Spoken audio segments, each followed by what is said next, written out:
All right, hello everyone, and peace of Christ to all of you. We as a Christians and Muslims, we have nothing to share. Even they claim that they have someone, his name is Jesus, but they don't even have that name. They don't have Yeshua.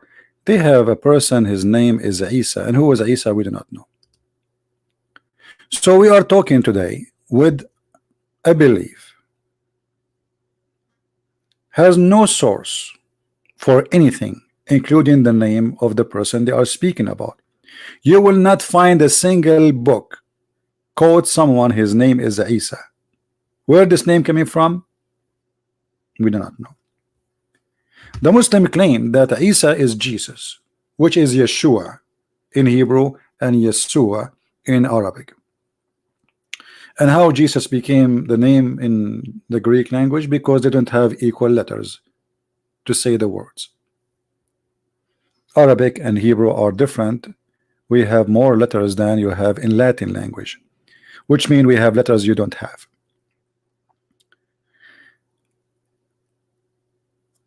One of you actually, he asked me to make a comment about the debate which happened between a person, his name Adnan Rashid, which he is a person, we invited him many times if he dare to debate me, but he will never do so. We will know that. We know why. But they want to debate only American who don't know anything about Islam, who don't know speak Arabic, and that for a reasons, because they knew if they get close to someone like me, they will be humiliated. Otherwise, give me a reason why they will not do it. This person in his the same as all Muslims argument, they don't know the Bible, they copy from websites. They go to website and they print, which make a debate like this very hilarious, because there's no debate. Everyone he have a print, the Christian guy and the Muslim guy, they have a print in the front of them and they are reading for you from the print. What about you post the print and there's no need for debate? Where is the debate? There's no debate. But today I will give you an example how those kind of silly, I call them silly debates, because you see, if there is no opportunity for each other to corner each other, then there is no debate, right? There's no debate.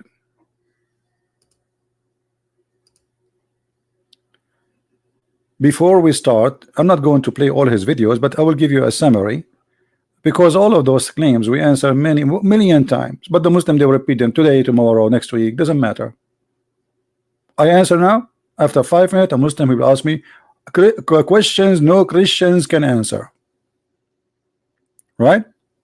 So I'm going to show you how silly the claim of the Muhammadan. He was crucified.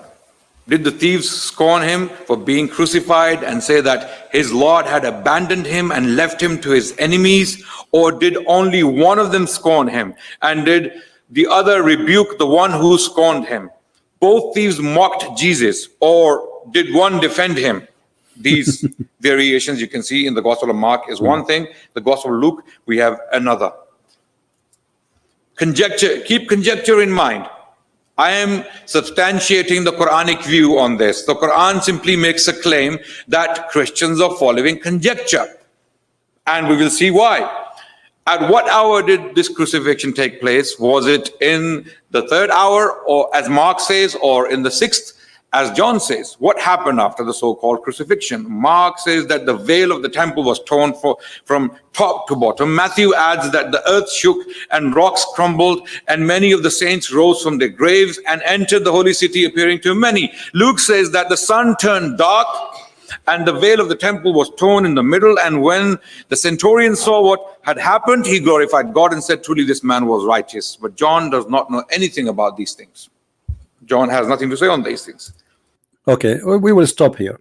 Here you will see that the Muslim strategy is to make you feel or think, okay, the Bible are not giving the same stories. First of all, I say that to all the Abdul in the world. We have 4 books, not for copy paste.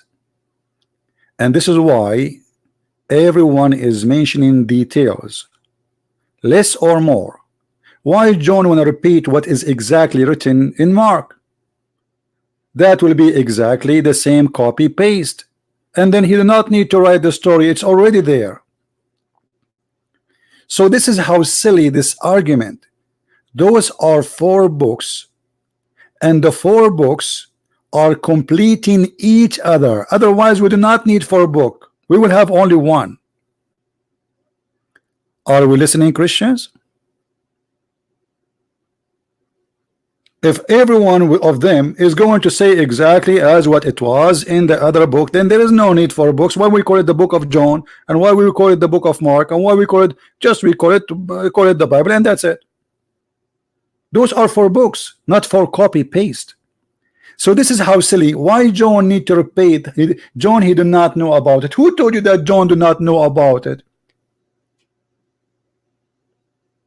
Is that the interpretation of Ibn Kathir, or this is the interpretation of Mama?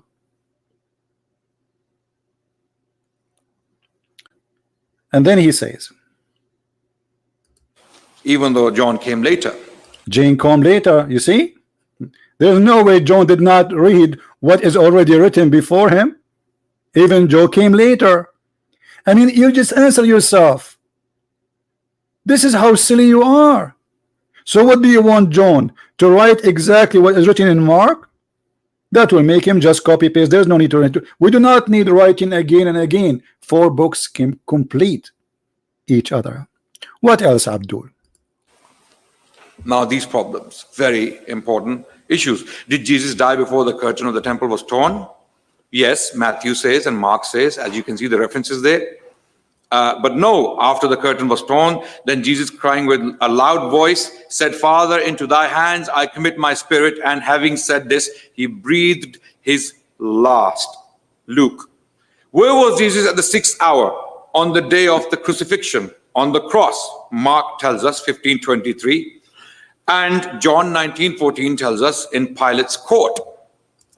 This is how what happened when you debate with someone is an idiot. You see, when you say you claim that you are a scholar is not someone who go in the stage and read a paper, otherwise people will laugh at you. The 2 books are very accurate, because the 6th hour, one is speaking to the Roman using the Roman time. In the 6th hour, Jesus was in front of the court. That the 6 hours of the Roman calendar. The Jewish time is different. Idiot. So one book is speaking to the Jews, the other book is speaking to the Roman. If you say to the Roman the 6 hours, they will be confused. They will think it is different time, unless you make it clear that this is your time. So he is speaking to the Roman using their time. So the 6 hour, the Roman time started at middle of the night, you idiot, which we are using now. The Jewish time is different. The Jewish time starts by sunrise and end by sunset. This is why, because in the book of Genesis it says that God, he created light and he called it day, and he created, in the night he called it the dark, he called it night. But this is what happened when a kid, he wear a suit and he tried to explain to you your book. Which hour was Jesus on the cross? Well, in the 6th hour, in the book of John 19:14, he was in the court. John is speaking to the Roman, Abdul. The 6th hour of the Roman time, which means he was there in the morning. This is not what you are talking about. So they try to fool you using their foolishness that there's a contradiction. You know what? I'm going to use the same method of this guy. I will play a little bit before we start getting them busted, because we did not start yet. Right. Did Jesus ascend to paradise the same day of the crucifixion? Yes, according to Luke 23:43. Anyway, he will keep going. I do not need to go all over it. And the funny in the video too, he says, Christians, I see Christians, they hold the Bible in their hand, but they have no witnesses. I mean, this is the most stupid statement ever. So you have a man, his name is Muhammad. He never witnessed Jesus. He never spoke to Jesus. He is not from the Jews. He never been in the city of Jesus, and yet he have no witnesses, yet he will tell you what happened to Jesus. Do you see the hypocrisy? Do you see the stupidity? He says that what is the proof that the Bible of the Christian is true? We have thousands of manuscript, ancient manuscript. You have none. The Muslims few years ago, a Christian priest, he gave a gift to the museum, and I think to Stanford University, and it was dated to the 70, like almost at the time of Muhammad or even before. But this was the date of the letter. The Muslims, they are a big party. It is one page and it's not even the same as the Quran today. You have nothing. The Quran you have today, you Muslims agree that this is called Mushaf Uthman. Where is the book of Uthman? You don't have it. So what do you have? If we open Mushaf Uthman, it says that this book is according to the recitation of starting from Hafs, who is accused by Muslim to be a fraud, and this is why all his hadith is not accepted. So all the Quran you have today is coming from recitation, not a written book of a guy. His name is Hafs, who exist more than 200 years after Muhammad. The same as your hadith. Who is al-Bukhari? Who is Sahih Muslim? Who is at-Tirmidhi? When they start collecting the hadith, they never witnessed Muhammad, they never been with Muhammad, they never saw Muhammad, yet the Muslims have no problem. The same as the Quran. They accept recitation. Now, I said that those Bibles, they are giving us more or less details, depend, and they don't want to repeat it's each other, for they are 4 books, not for copy paste. If we ask the same Abdul to use his logic, he's asking why it says here, there, and why it says that. Okay, I'm going to go and use your logic.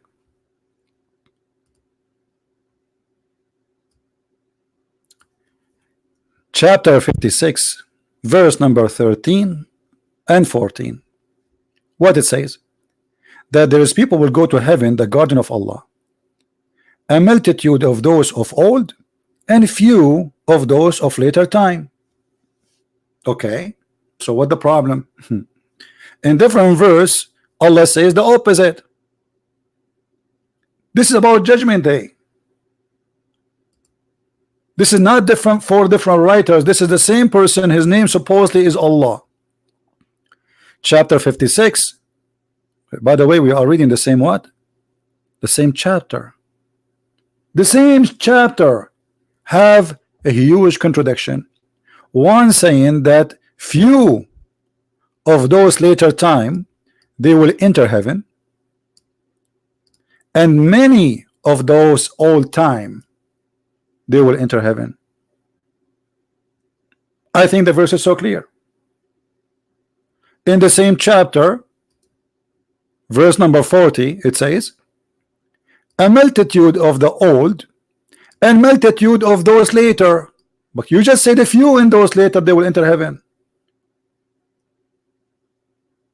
Do you see it? Is that more details? No, this is a contradiction. Is that less details? No, this is total contradiction, because all what Allah is supposedly saying, you know what, from the old days there is people who will enter and they will be huge in number, like the time of Abraham, the time of Moses. There will be a lot of people will enter from heaven from that time, and then a few from those later time they will enter. I mean, the verse is so clear, you do not need even what happened? How the same chapter saying the opposite?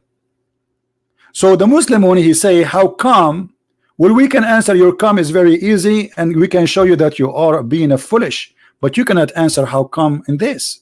Can you? Let me open my Skype so maybe we can hear some how come from the Muhammadan. I like their how come. Is Allah sure how many they will enter heaven in the judgment day time? Many from the old time and few from the old time, or many from the old time and many from the new time?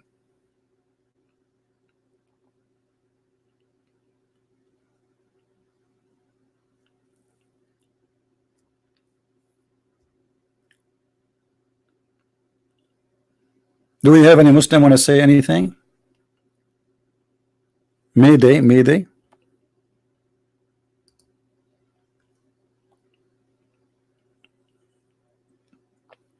Any Muslim?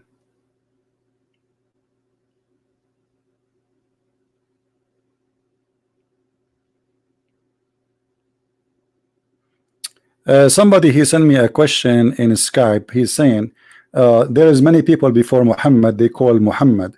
So, and Muhammad is not the first one. My friend, if the pagan they use the name Muhammad he have no excuse to use such a name, for this is a name for God, the praised one.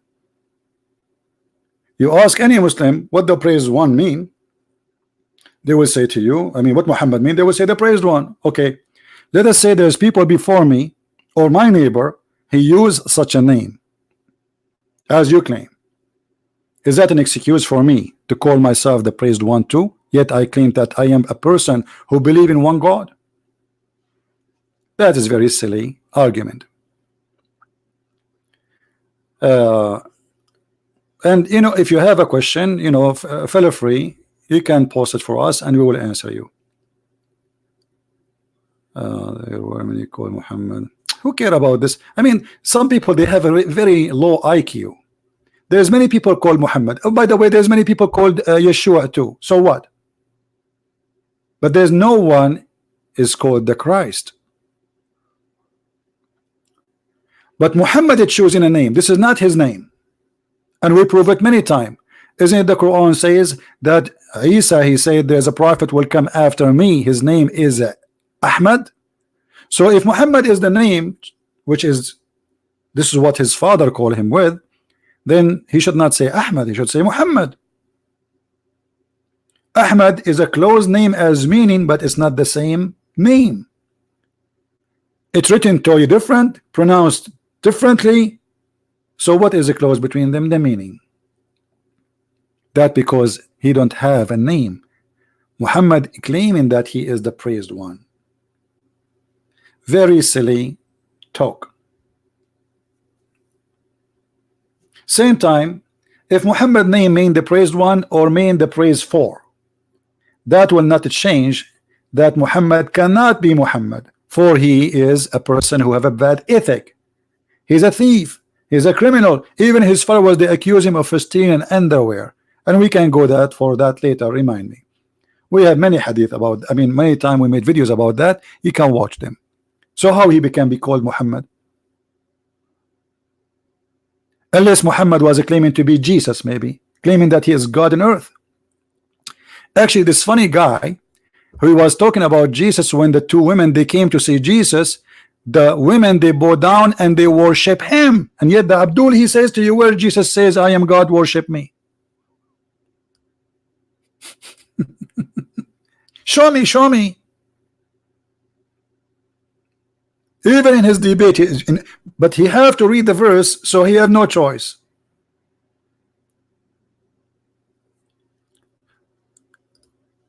So how many they will go to heaven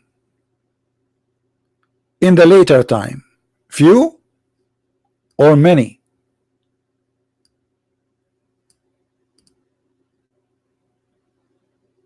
This is not a different information. This is a total contradiction. How many days Allah took him to create the earth?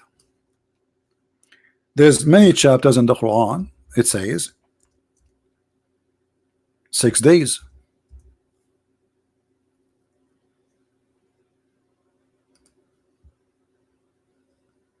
Okay, but there's other chapters in the Quran says there are 8 days. The Muslim he will say no, no, no, no. In the other chapter it just there's more details. You see the hypocrisy? Do you see the hypocrisy? He will not accept, he will not accept our explanation, which is our belief. He suddenly he accept his own explanation, even though the Quran never say that, and even his prophet never said that. If we go in the Quran, we will find this.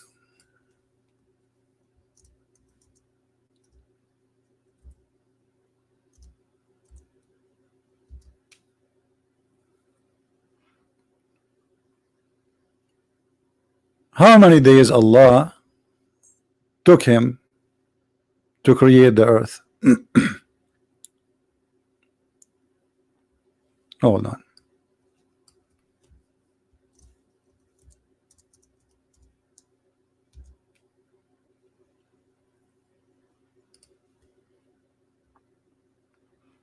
Say, O Muhammad, into the adulterers, disbelieve verily blah blah blah blah, Allah him who created the earth in 2 days. How many days? 2 days. Create what? The earth. But this is just the shape of the earth. He placed therein firm hill rising above it, and he blessed it and measured therein the substance in 4 days. Isn't it clear? 2 days to create the earth, 4 days to create what is in the top of the earth. And then he turned to the heaven, and it was a smoke, and he finished that in the heaven, his work, in 2 days. What the total? 8 days. So what is the verse about 6 days then? Is that more details? No, that will be stupid. The verses is so clear, saying that Allah, he created the earth in 2 days. The earth creation is done, and then he, after he created the earth, he start working what?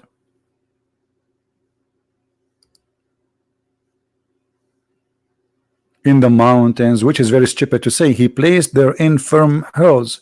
The Quran teaches that the earth was without mountain. Allah, he put mountains in the top of it. Why? So the earth will not shake on you.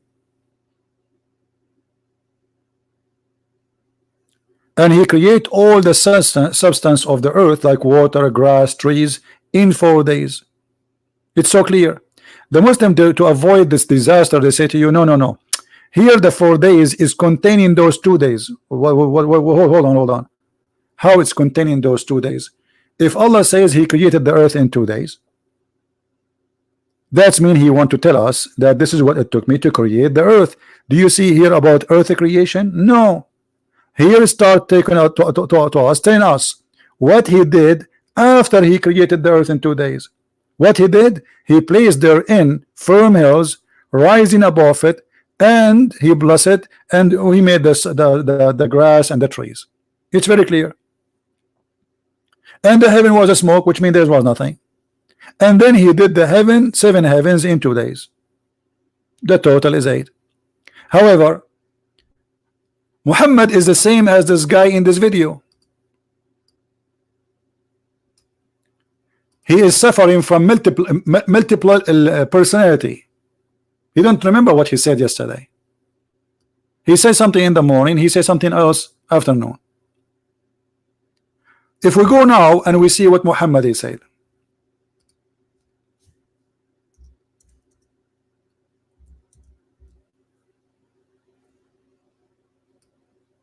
Is that Muhammad talking, or this is Zakir Naik? So you can tell me I don't agree with Zakir Naik. Is that Muhammad talking, or this is Ibn Abbas? Is that Muhammad talking, or this is the guy who do drive always when you call me? This is your prophet, the one which the Quran says that nothing Muhammad he say except it is inspiration from Allah, which even his normal talk is from Allah. Muhammad said, not me. Allah, and this is Sahih Muslim, by the way. Muslim cannot say this is daif and this is weak and vitamin B and C. My friend, I saw you explain Al-Ma'idah 116. What's wrong with you? Don't you see we have a topic? That's it. This is the only topic you have in your head for today. Yesterday you posted. Today you are posting it. Even yesterday you are posting since yesterday when I am offline. What's wrong with you?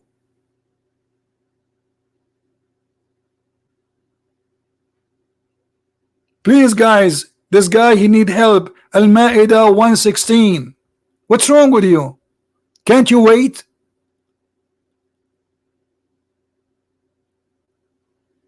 Amazing. Don't get married, man. Your wife will divorce you second day if you do that.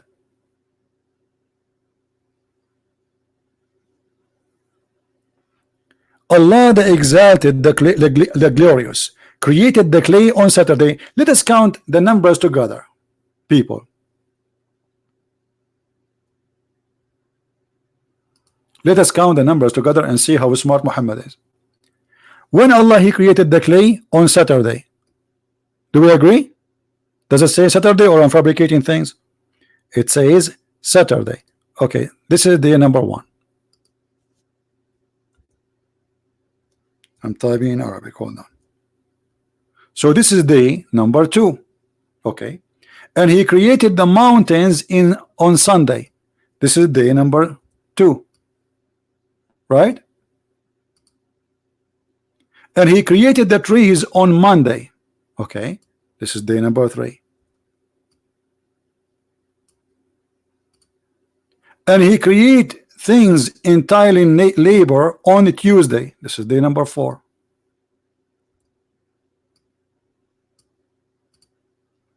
And He created the light on Wednesday. This is day number 5.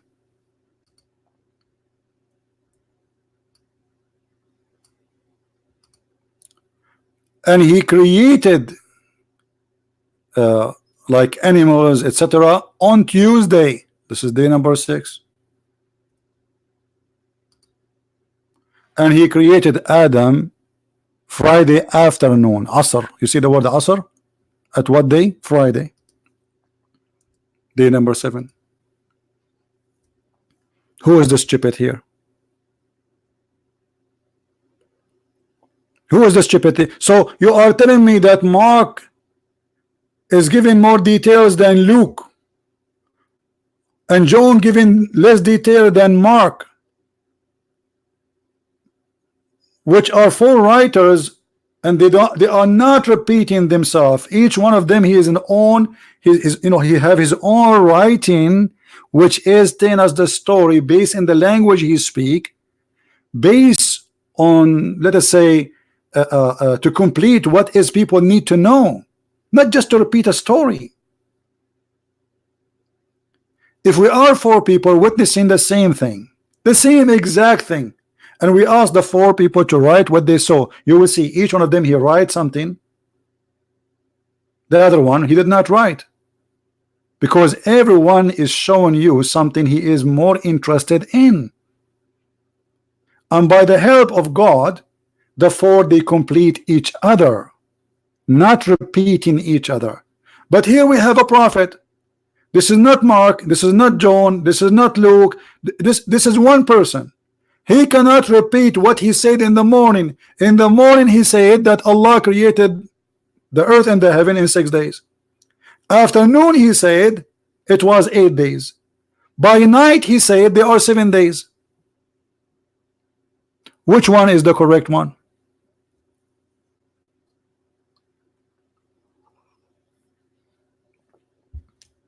Any Muslim? This is not Mark, this is not Luke, this is not John, this is one person.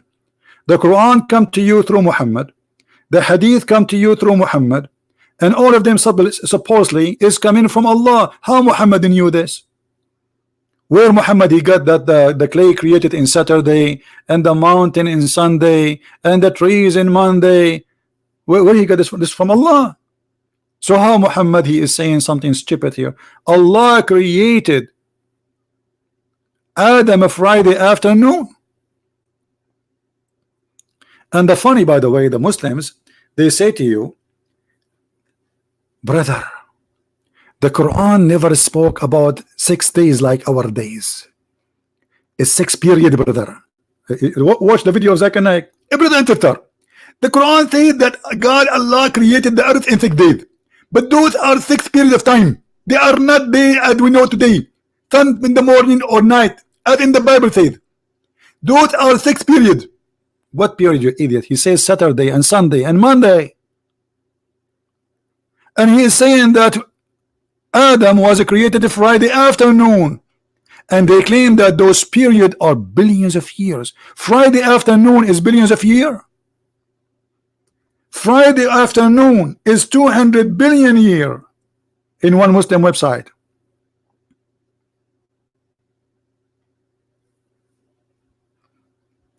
Do you see how we get you busted?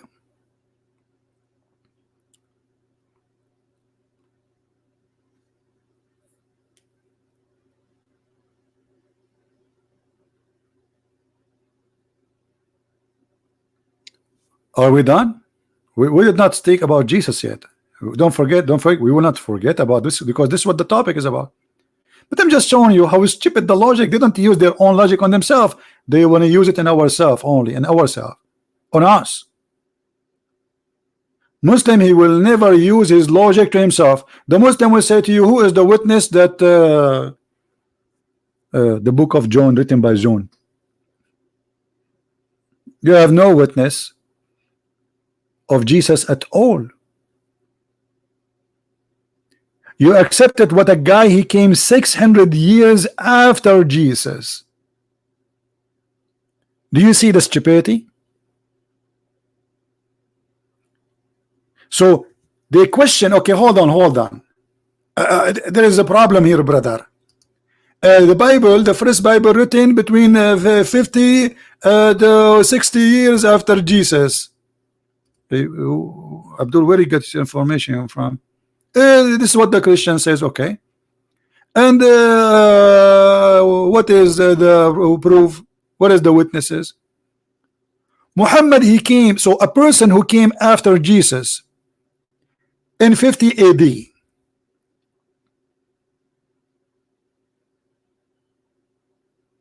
Yet it is not acceptable by Abdul. But a person who came 600 years after Jesus, there's a guy, his name is Mimi Hijab. He says 600 years, this is so 50 years, this is long time.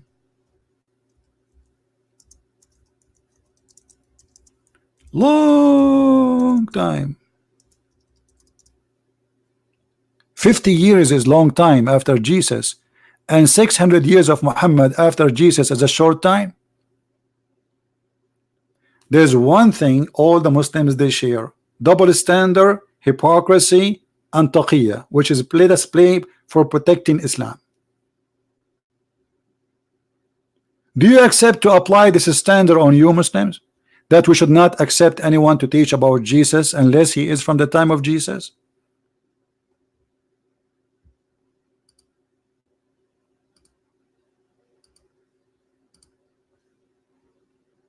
Hypocrisy is amazing. And especially when this hypocrisy is armed with stupidity. By the way, do even Allah remember which one he created first? The earth or the heaven? This is my challenge in front of all the Muhammadan. Who is a Muslim willing to call me right now and tell me which one Allah created first? The stars or the trees?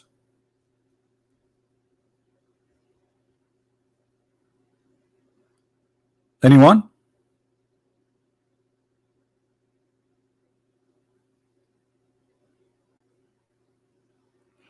Hey, hold on. Somebody's posting saying Saturday to Sunday, Saturday to Sunday one day. Hey, no, it's not Saturday to Sunday. I mean, they are being smart now. This is very smart of you. This is not Saturday to Sunday. Who told you Saturday to Sunday? Everyone is day by itself. On Saturday he created the clay. Not Saturday to Sunday is one day.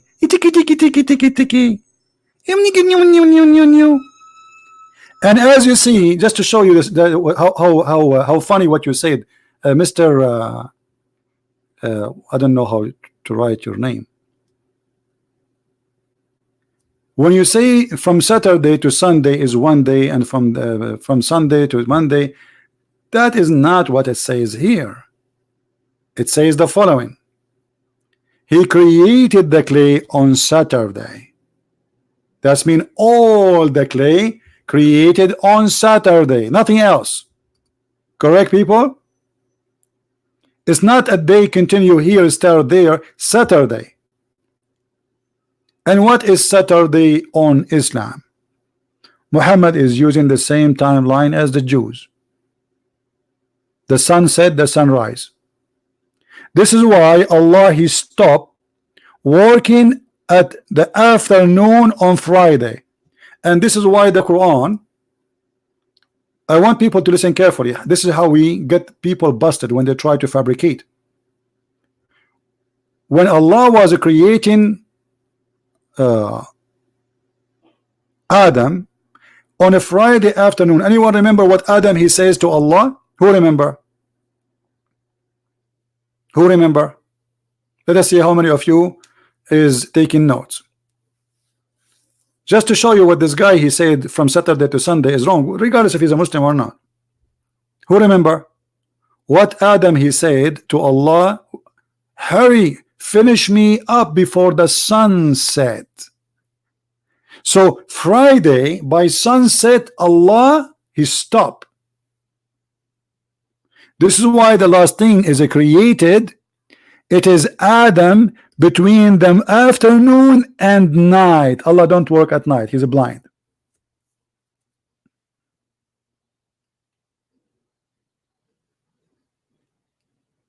And even there is a verse about it in the Quran where Allah said وَكَانَ الْإِنسَانُ عَجُولًا.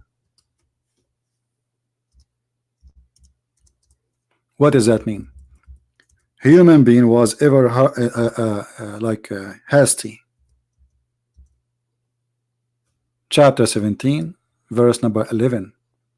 You go to the interpretation, you will see that Allah, when he was creating Adam, he sneezed. Allah said to him, God bless you. And then Adam he says to Allah, please finish me before the sunset. And this is not my explanation. This is the Abdul explanation. The scholars, not those who go in the speaker corners, they are wearing two diapers in order to make themselves big.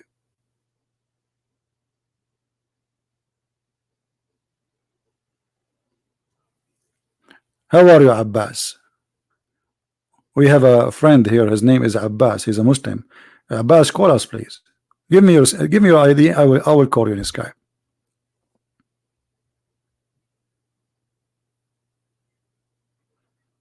Now, just because this person who asked me many times, forgive me if I get upset from your post about Al-Ma'idah, but guys, you see, I'm talking about a topic. I mean, can't you wait? I mean, what will happen if we wait? I am already, my hands already is busy. Al-Ma'idah 116, Al-Ma'idah 116. Oh, okay, just take. I'm here. I did not go anywhere.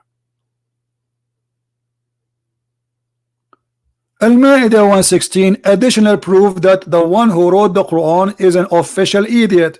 Why? Because Allah asking Jesus, did you say to your followers to worship me and my mother beside Allah? First of all, Jesus don't believe in Allah, and nowhere the name of Allah is written in our Bible. The Muslim, they will say to you, oh, if you go in the Arabic Bible, this is a translation, it's a false translation. The Bible, my friend, is not a translation unless the translation is accurate. So if the Arabic Bible translation using false words which is not exist neither in the Greek or the Hebrew or the Aramaic, then this is a false translation. Secondly, who are the Christians who worship Mary as God? Look like Allah is a stupid, you do not know what the Trinity is. This is additional proof that the one who wrote the Quran, he cannot be God, neither he is a person who have little education. If you ask any Muslim today, what is the Trinity? They will say to you, the Father, the Son, the Holy Spirit. Okay, where is Mary? Where is Mary in the story?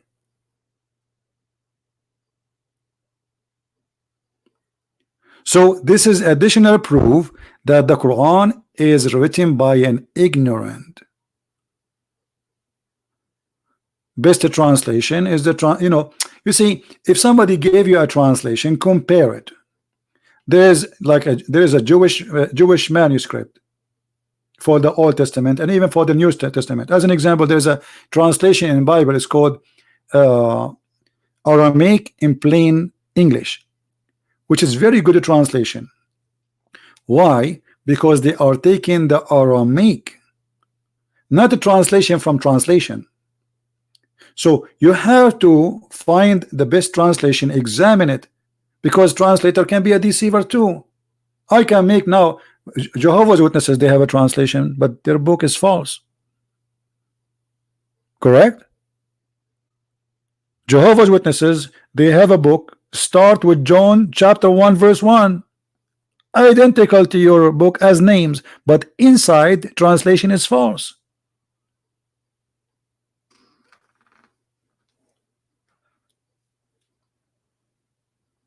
Now, did we answer you about this verse? This is a stupid verse proving to us that the one who spoke about Jesus, he do not know anything about Jesus. Secondly, why Allah is asking Jesus? The Muslims, just to show you the hypocrisy, the Muslims in the Old Testament, they say, God, he says to Adam, where are you, Adam? The Muslim, they say, God do not know where is Adam? I will use your logic. No, God, he knew where Adam. God saying to Adam, why you are hiding? You know that you are guilty, right? Higher. Do Allah knew what Jesus said, or he do not know? So why he's asking him? You will give me exactly the same answer I gave you. This is how hypocrite you are.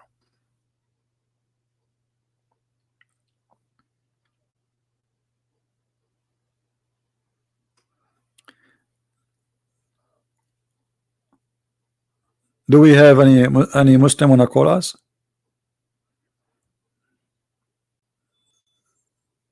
Anyone? Now, we are not done. In the Quran, there's many chapters speaking about the creation. We will go back to Jesus, because remember, it's about the crucifixion of Jesus. But this is a book of contradiction.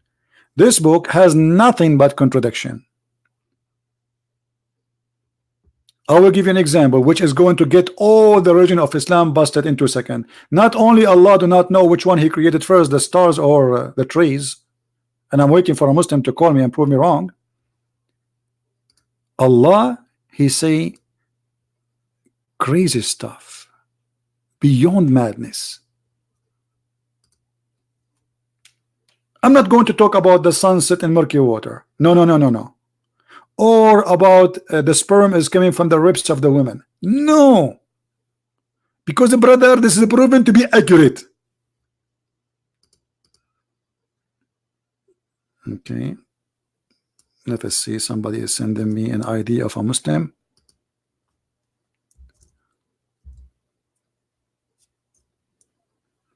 All right, we have a Muslim. He want to talk to us. Let us see.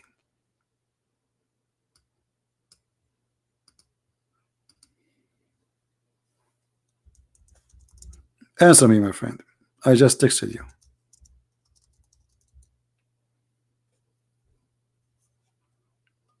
The one you call yourself Muhammad.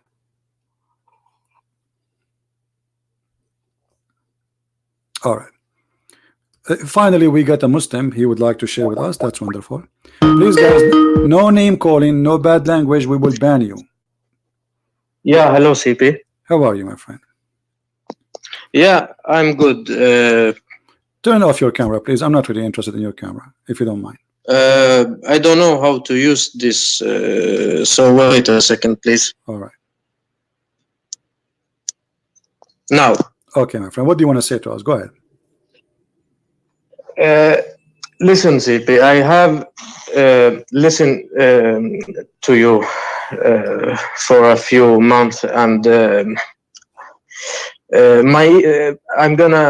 I want to begin with my English. My English is not so good, so I'm sorry for that. My English too. I'm not.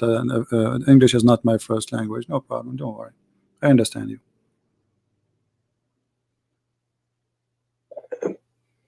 First of all, I have a friend who is Christian, and he is talking a lot about you.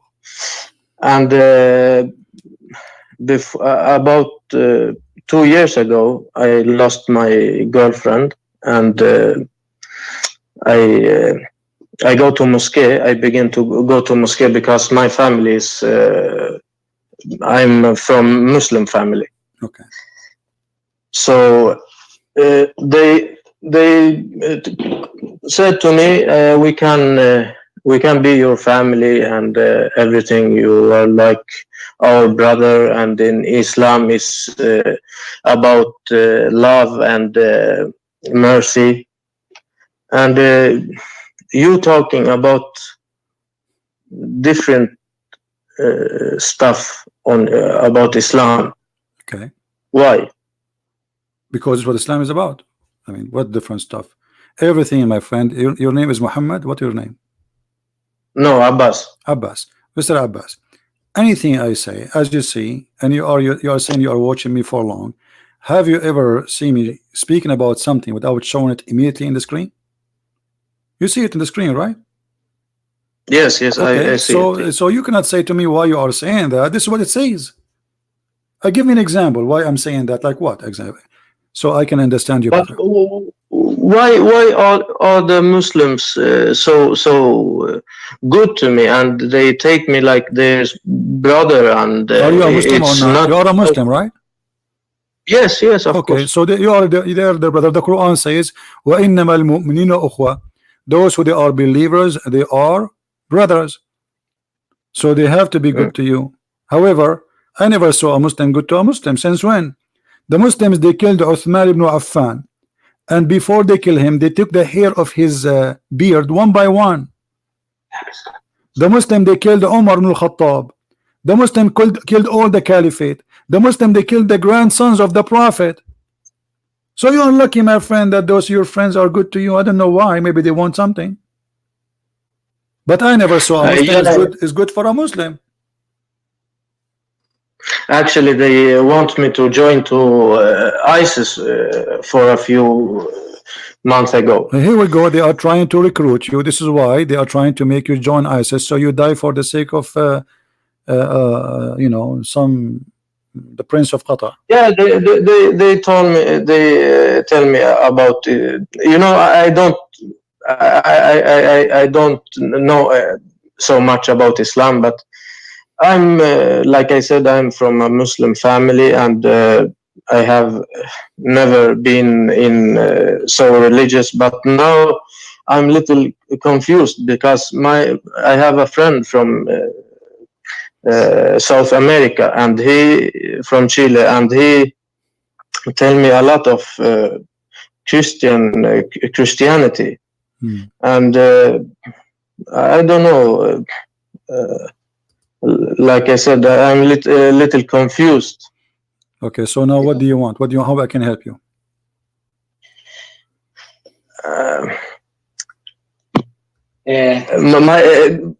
My English is so bad, so I don't know. Okay. Okay, my friend, you are wasting my time. Your English so bad.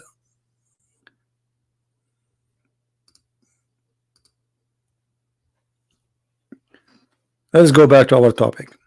You want to leave Islam, leave Islam. You want to stay as a Muslim, stay as a Muslim. Don't waste my time.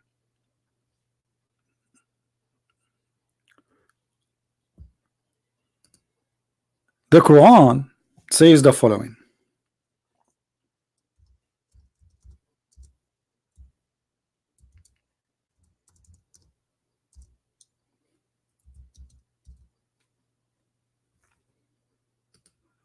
Who says that? The Quran.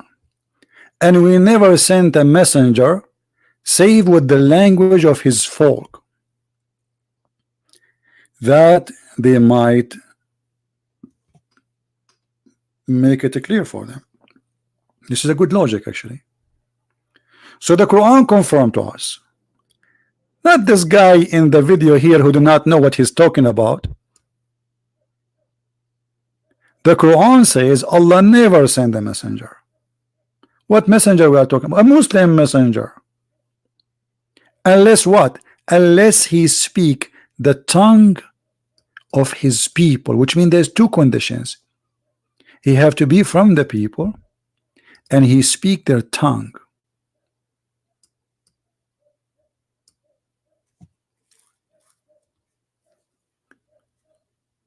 So Muhammad was a messenger to who? I mean, have you ever heard of a stupid teaching more than this? If Allah never sent a messenger unless he speak the tongue and he is from the people, so why Allah send Musa to Pharaoh? And why Isa, he says to the Jews, there's a prophet will come after me, his name is Ahmad. Is Ahmad speaking Hebrew? Is he from the Hebrew? Isn't it the Quran in front of me saying I never sent a messenger in the time of Muhammad, not after Muhammad? Because remember, the one who said this verse is Muhammad himself.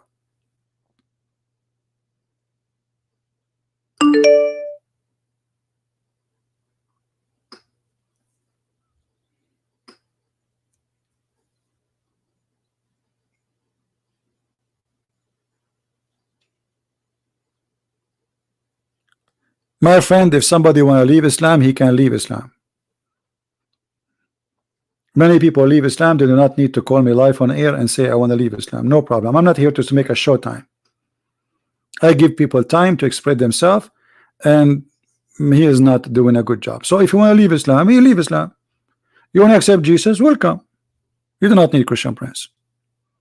I'm not here to get the glory of people leaving Islam in my live broadcast. I'm not really too much interested.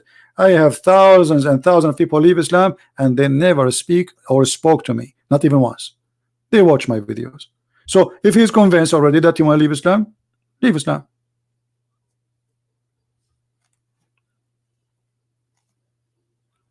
If you have a question for me, post it in the text. But don't give me every 2 seconds saying to me my English is not good. So what kind of conversation we will have?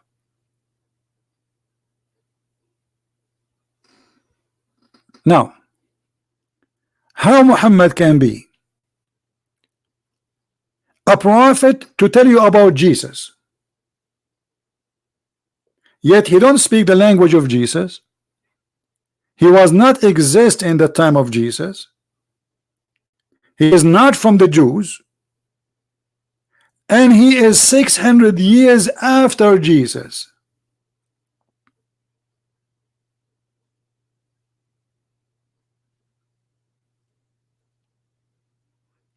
Any Abdul? I thought, I get excited because Abdul called me. I thought somebody want to debate me. I don't want someone to call me to say I'm leaving Islam. It makes me happy to see people leave Islam, but I do not need you to call me and do that. Leave Islam, my friend. Good for you. You leave Islam for your good. You leave it. You join Islam. This is your problem. I feel sorry for you. So who's going to answer? This is your Quran, not my words. Allah never sent a messenger to any nation unless he is from the nation speaking the language of the nation. Why? So they might understand the message. Makes sense. So don't give me a Quran in Arabic and someone like Zakir. Do you know that Didat don't speak Arabic? He don't. I made a video about it where Didat says I don't speak Arabic. He was saying once a translator was translating for me from Arabic to English. I told him, I sense that you are not saying correctly what I'm saying, even though I don't speak Arabic. Did that? He said that. Zakir Naik don't speak Arabic. So how those people, they want to explain the Quran to you? The Quran says, I send them messengers to speak their language to make it clear for them. And he have to be from the folk, which means the language is not even second language. Like me, I cannot be a messenger to the American, for I don't speak really a good English. I can be a messenger for the Arab, for I am an Arab.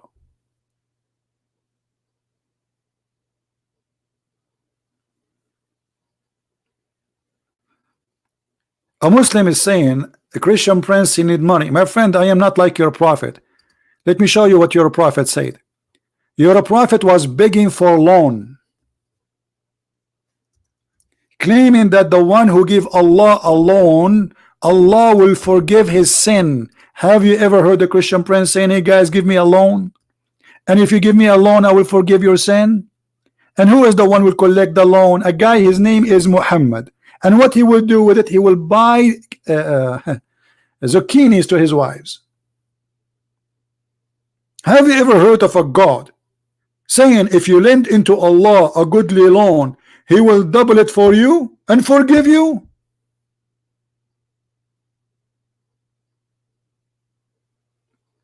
So a Muslim, he tried to speak against me, suppose saying Christian Prince, you need money. Everybody need money. Why not?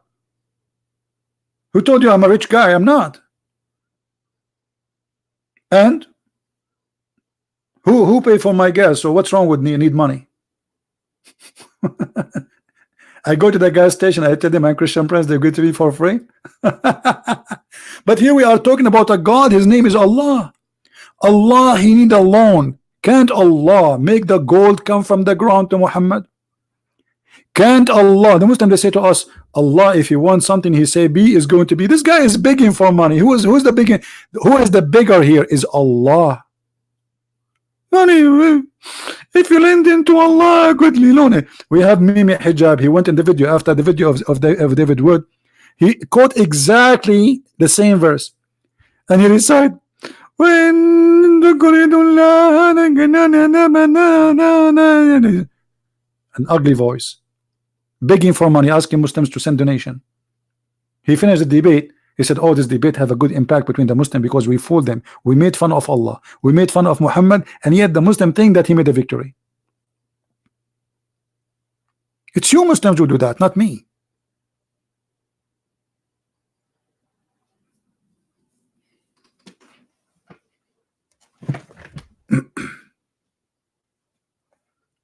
Now, who's a Muslim want to answer us?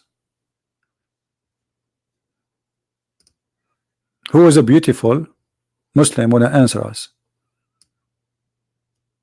And the reason I say beautiful, because the Prophet, he said that if a Muslim woman she take hair from her face, Allah curse her.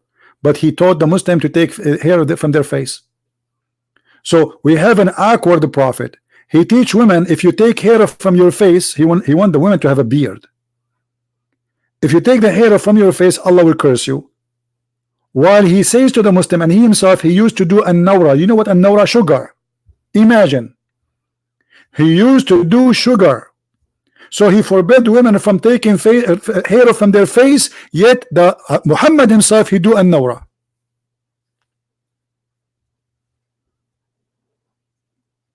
And not only that, Muhammad, he promised the Muslims when they go to heaven, they will be hair free, and they will be having eyeliner. What do you mean? Yes, brother. Do you see it? Have you ever heard of such a stupid paradise? Why are you taking chemo from cancer? Why you will lose all your hair, and you will stay for eternity without hair?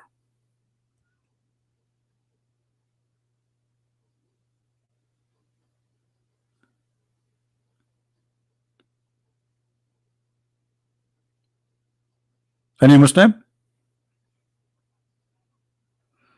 Now, so the Quran is full of contradictions and stupid teaching. The Hadith is crazy. Muhammad is a crazy man. Muhammad, he suffered from mental disease, and we can go back to that later. But let us go to the crucifixion of Jesus.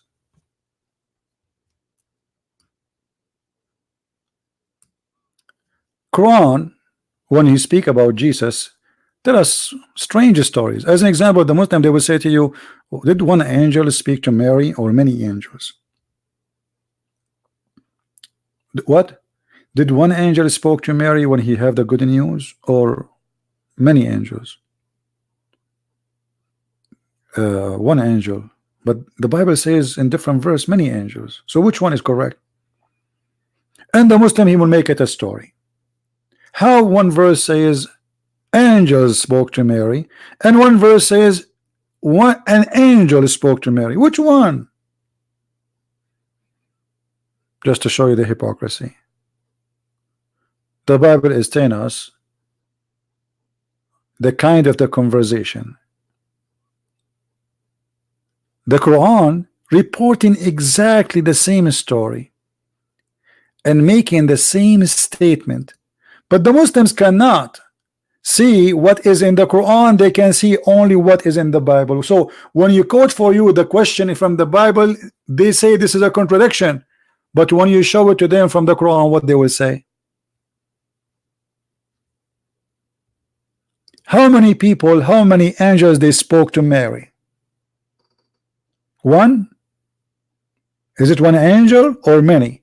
Is it a man or an angel?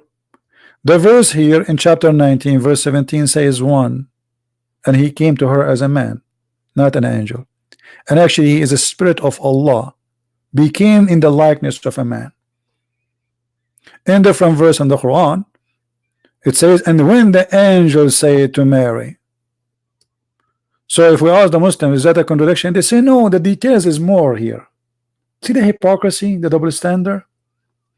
Now if we go to the story of Jesus in the cross, which is the topic for today, how you Christians can get the Muhammadan busted, not only debating them. I don't debate Muslims,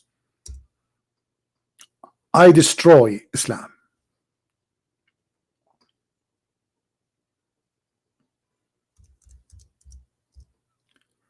All the Muslims, they focus in one thing: Jesus was not crucified. But look what the Quran is saying. And I want the Christians to focus with me carefully. Chapter 4 verse 157 in the yellow pages of Islam, it says, and because of their saying, we slew the Messiah, the son of Mary, Allah messenger. Anyone notice here how many mistakes in this? Anyone notice with me how many mistakes is just in this line before we continue?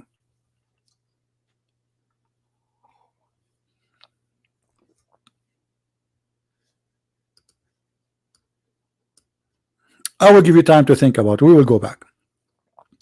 They slew him not, nor crucified him, but it appeared so into them. Okay, here I need your help. Them who? Anyone can help me? When the Quran says appeared into them, them who?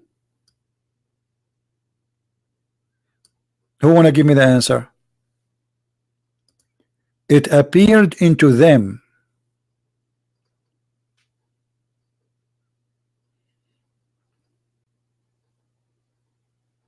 The Jews. Who? The Jews.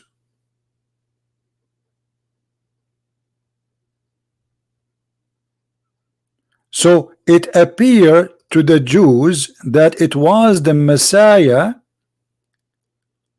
And who is the one saying we slew him? Again, the Jews. All right. So we have and continues claim since 600 years ago, according to the Quran, by the Jews saying we slew him. Correct? Why the Jews are lying then? If the Jews did not kill Jesus, why for 600 years they are saying we killed Jesus? Any Muslim can tell us? I mean, what's the benefit of that?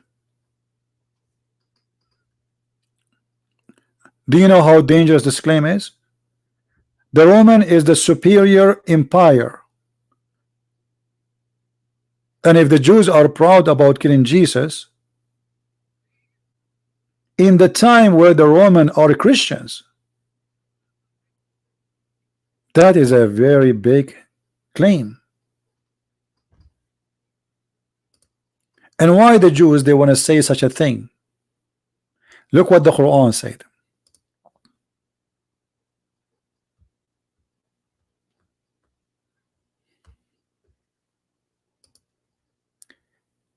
They crucified him not. They slew him not, nor crucified him, but it appeared so into them. Look what Muhammad did. Muhammad, he made all of Islam shish kebab right now. Because what the Muslims, they say to us that Jesus was not crucified. And they are trying to prove to us in their debates that what is written in the Bible is false. This is the whole argument of this guy. In the book of Mark it says this, in the book of John it says this, and he tried to make you have a conclusion that they have different information when the fact they don't. There are 4 different books reporting either less or more information depend on the order of the book. So John, who came after, he don't need to repeat things which is mentioned already unless he have to. So when the Muslim, they say to us what is written in the Bible is not a proof that Jesus is or being crucified, they just expose their God, because the God of Islam, not me, not you, the God of Islam is the one who said they crucified him not, but it was made to appear to them.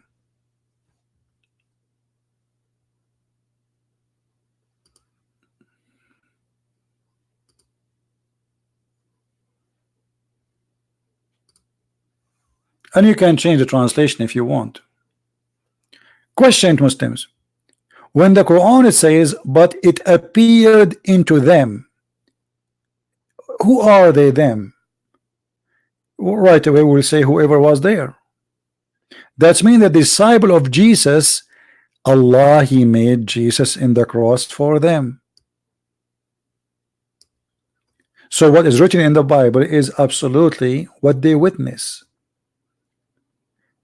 which mean they are telling what they saw, which mean they are telling the truth, because the truth is to say what you saw, not what you guess. Is that correct, people? Do you understand? If I was in a place and a crime happened and you ask me, hey Christian Prince, I want you honestly to tell me what happened, and then I say, oh, there's a guy or there's a man or there's a gentleman, his name is John, and John, he was captured by a bunch of people and they crucify him. You ask me, you saw him by your eyes? I say yes. Do you witness for that? I say yes. Am I a liar, guys? Am I lying? No, this is what I saw. So look what happened. The Quran confirmed that this is what they saw. And my friend, who in the world wanna say such a stupid thing that we should not accept what they saw? We should accept what we heard from one guy who came 600 years after Muhammad. Do you understand, people? Do you understand me? What Muhammad is trying to say to us, that all the witness, they are telling the truth. Yes, they saw Jesus, brother, in the cross. It was Jesus. Even his mother was there. Imagine his mother, she did not recognize that it's not him. That's what the Muslims saying to us, that Allah, he cloned someone look exactly like Jesus. So you idiot, you just told me that someone look exactly like Jesus. Where is the proof that this is not Jesus? You just confirmed to me that the one was on the cross, he is Jesus. He have the face of Jesus, the hair of Jesus, the eyes of Jesus, the voice of Jesus. It's confirmed that to us. So how stupid this claim is. You confirm to us that the story written in the Bible is absolutely true. They wrote what they saw. They saw what? They saw Jesus in the cross. The Quran confirmed that. Do you see how easy to destroy such a stupid claim? Because even the Quran, the yellow pages of Muhammad, confirmed that the crucifixion of Jesus happened. Or what the Quran is saying, that Allah, he made someone look like Jesus. Who is going to believe in such a garbage? Based on this, we cannot trust anything in Islam, because a Christian prince might not be Christian prince. Muhammad might be not Muhammad. Shaitan might be not Shaitan. Angel might be not angel. For Allah is not a trustworthy, he play games. Do you understand me? Who is a Muslim is willing to call us and tell us why Allah he cloned someone like Jesus? Anyone?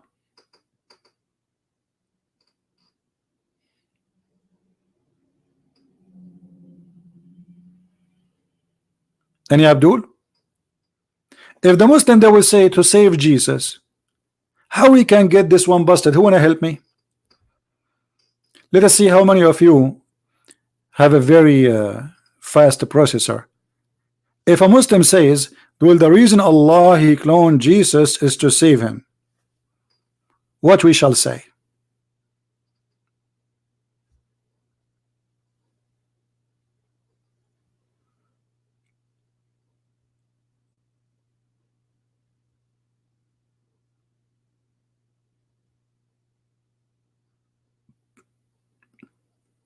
Thank you, my friend Rational from Indonesia.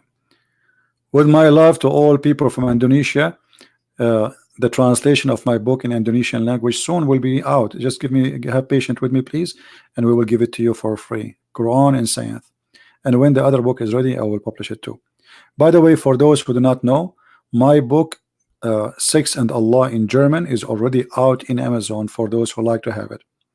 Sex and Allah in German, and in the German Amazon and German like German.de and sorry Amazon.de and Amazon.com.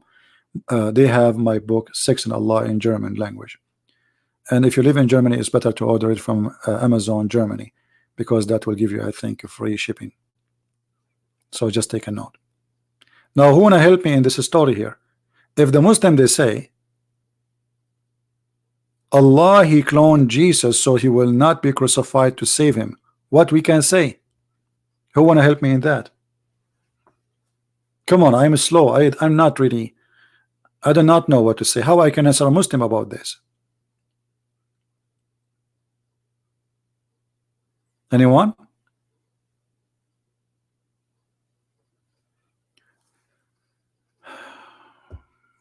Our friend here, he said this. Shall we show this to the Muslims? No, not him. Or no. See, this text in front of me fly. Where is the text? I was going to show Allah is a liar. Okay, well, okay, we got that. But how we can answer the Muslim now?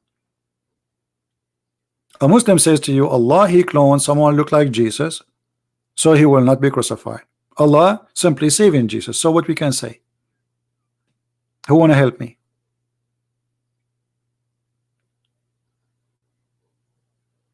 Why Allah? This is what our friend here, the Psalm says. Why clone him when he can save him? That's a very good argument. But we can do better. We can do a lot better. But this is a good question. Yes, why Allah need to save clone him, deceiving us? Don't Allah he knew that by doing that he is going to deceive 3 billion Christians?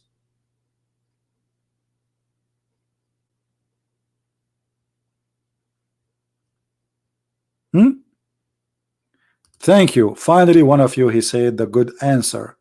How come Allah did not save Muhammad? How Muhammad die, guys? How Muhammad die? Muhammad die by the Jews. Okay, Christ was killed according to the Quran by the Jews, or they tried to kill him, right? Okay. Muhammad died by who? By the Jews. The Jews killed him. Who's confirming that? Is that a witness who came 600 years after Muhammad? No, this is Muhammad supposedly. They killed him by poison.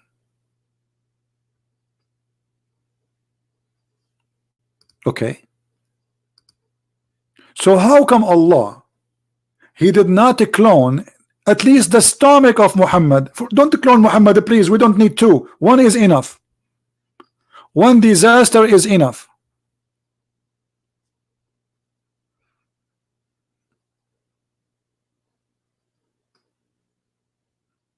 Hmm?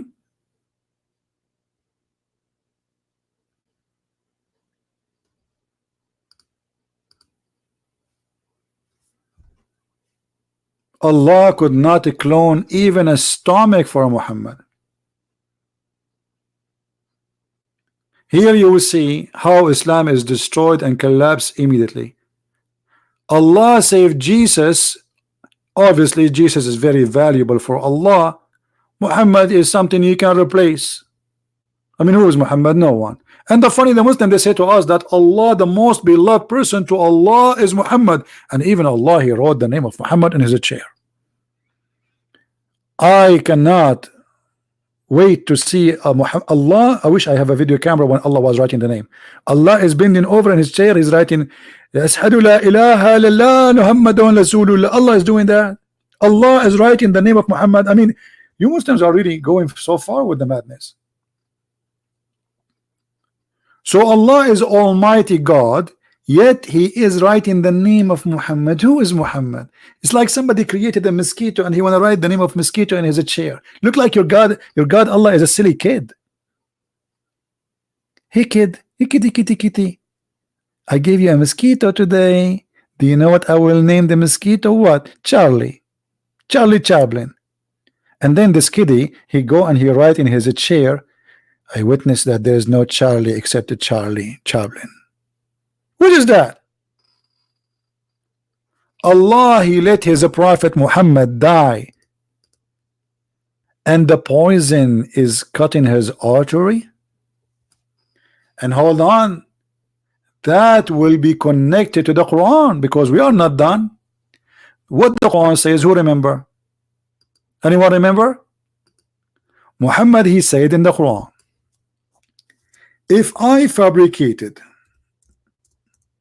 Quran, if I fabricated words claiming to be from God, who is the one who's talking? Allah, supposedly. If He invented any false saying concerning us, Allah speaking, we assuredly had taken him by the right hand and then severed his life artery. Do you see it?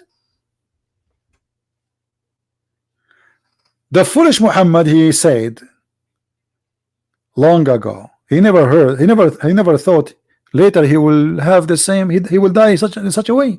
Exactly as he said, if he is lying, if he is fabricating Quran, Allah will cut his artery. Do you see it? Even the death of Muhammad proving Muhammad to be false. So look what happened here. The story of Muhammad death proved that Muhammad is a false prophet by his own words, not Christians, not the Jews, not the Hindus, not the Buddhas, not Moody, not a Trump. Muhammad, he said, if I am a person who did that, Allah will cut my order. And this is exactly how he died. Is that a weak hadith? No. Is that a da'if hadith? Is that a this is Sahih al-Bukhari. This is the second book of the Quran. And this hadith is in a total agreement with the Quran. Somebody might say, so are you saying that Allah, He punished Muhammad? No. There's no Allah. Muhammad is Allah. But the liar Muhammad, he fabricated those verses because he never thought he would die in such a way. He forgot what he said. But our Lord, He wanted to prove to you Christians that this guy is a liar and he will die as he wished. Do you understand?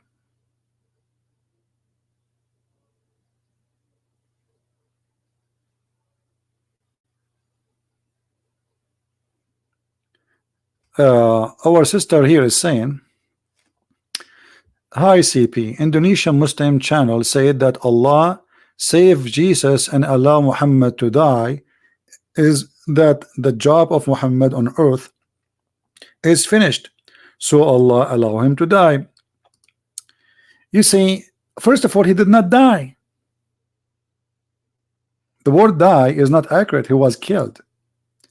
And if Allah save Jesus because Jesus, he did not finish his job, well, can't he resurrect him anyway? You see, in Christianity, Jesus, he did not finish his job yet too. He's coming back, isn't he? So death will not prevent God to let someone complete his mission. He can resurrect him. Secondly, when the Muslim they said that to you, that Muhammad he don't have any job and Jesus have, who is more important? Then so how Muslim they say that Muhammad is the most important person for Allah? If the one who will kill the devil is Jesus, the one who will fulfill the peace in earth is Jesus, the one who will rule the earth is Jesus, the one who in his time people do not need money is Jesus, and the one who will be hakaman muqsitan, which means an absolute just and justice, is Jesus. So what was the job of Muhammad? Nothing. Spreading terrorism, people killing people. What happened since Muhammad came to the earth? Slaughtering people, slaughtering each other. And Muhammad he told them, oh hold on, when you kill somebody just to make them not to feel guilty, it's not you who killed them, it's Allah. It's not you who slew him, it's Allah. It's not even you who shoot. If you shoot a person in Islam, the Muslim when they shoot somebody or they kill somebody or they will cut the head of somebody, they recite this verse. It's not you who slew them, it's Allah. Who is talking? Allah. Okay, that's mean Muslims have no jobs. It's Allah who slew people. It's appearance, it's fake. You think you slew him, but it's not you who slew him, it's Allah. So the Muslim claim that Allah did not save Muhammad, that is a stupid claim. Especially if this death confirming that Muhammad is a thief and he is a fraud. Because this is exactly what Allah he said he will do to Muhammad if he did fabricate Quran. So this is not only about saving Jesus or saving Muhammad, this is about why Muhammad he died in such a way. And if the reason for Jesus to be saved is because he's coming back, still you can save him after he been crucified, and that will be an amazing miracle of Allah.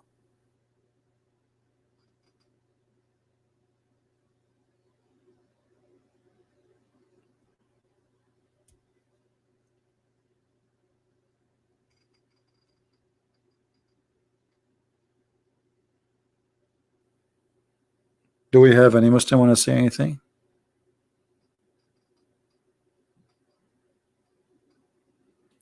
The funny the Muslim they say how God God the Father he allowed Jesus his son to suffer. Do you know what Muhammad is saying here? This was not a 3 or 4 or 6 hours of suffering. This is a very slow, ugly, painful death. According to Muslims, it took him 4 years.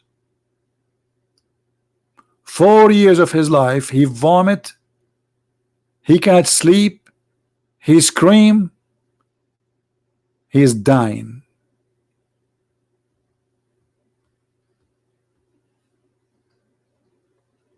And the funny, the Muslim they will say, well, you know, it doesn't say orta here. No, it says orta. Abhari. We can take the word right now to the dictionary. Abhar and al-watin is the same word. We can go right now to the dictionary and I can show it to you live. Especially if a Muslim he call me and they challenge me to prove it. Who want to do that?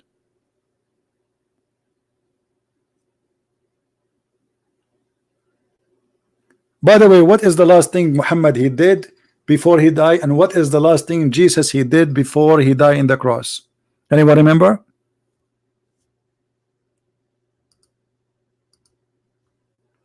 What is the last thing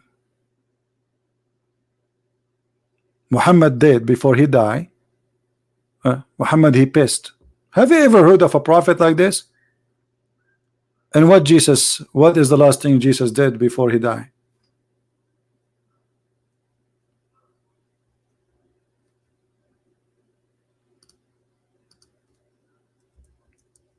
Any Muslim want to tell us something? Muslims, what is the last act of Jesus and the last act of Muhammad?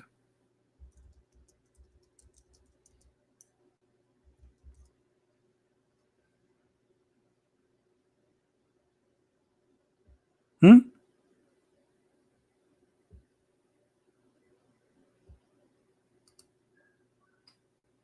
How we can compare between this and that? The last thing Muhammad he said before, or he did before he died, sorry, not said, he pissed. Why? Allah did not tell him you are going to die soon, go and pray something, say a few words, say shahada. Don't you Muslims have to say shahada before you die?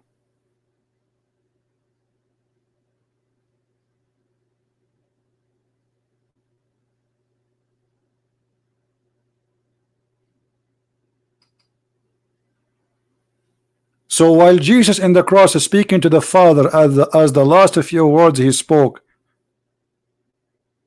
before he died on the cross, Muhammad was asking to pee. He pissed and he died. Anyone have the hadith?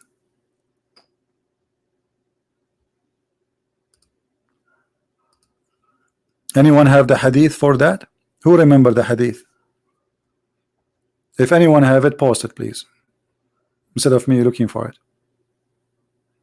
And this is additional proof that Muhammad is a false prophet. I mean, you are a prophet of God. The last moment, obviously Muhammad do not know he is going to die. Otherwise, it's not going to be the last thing I want to do is to piss. You know what I mean? This is stupid.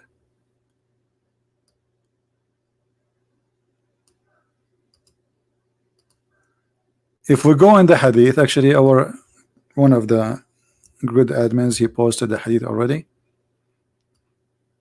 We are not making things up. The last thing Muhammad he did, he pissed.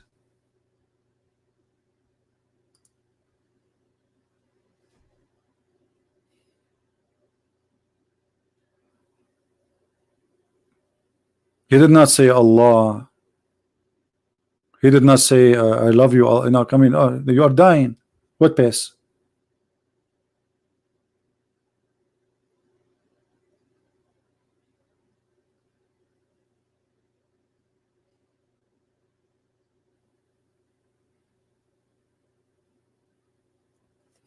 I want to try that before I die. The last moment before I die, I want to go to the bathroom. And I'm going to sing, this is how we do it. And I will claim to be a prophet.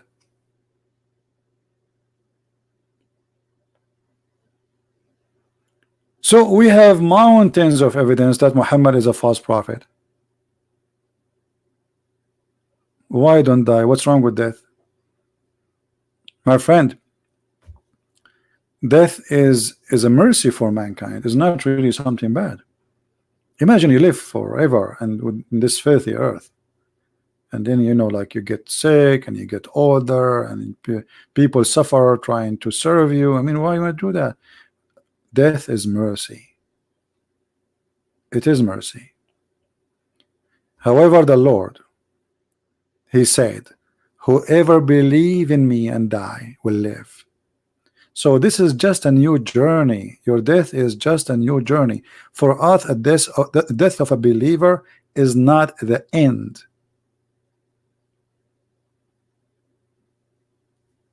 So why you want to fear death? Never fear death. Actually, those who fear death chase them. If I tell you stories in my life, you will not believe it. I should be dead from long time.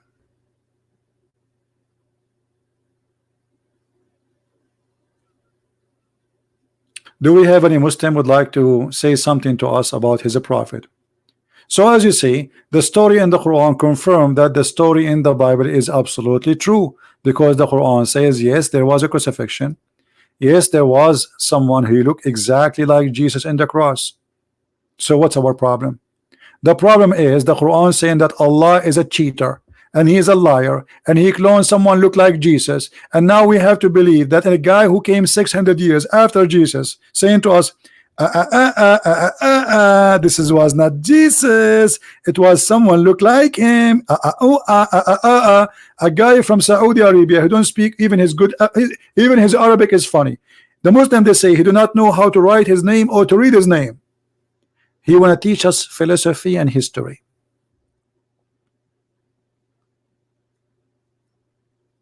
This is what the Muslim want to say to us. We have thousands of manuscript. Not only manuscript, we have something called the icons. Do you know, anyone knows what is the mosaic is?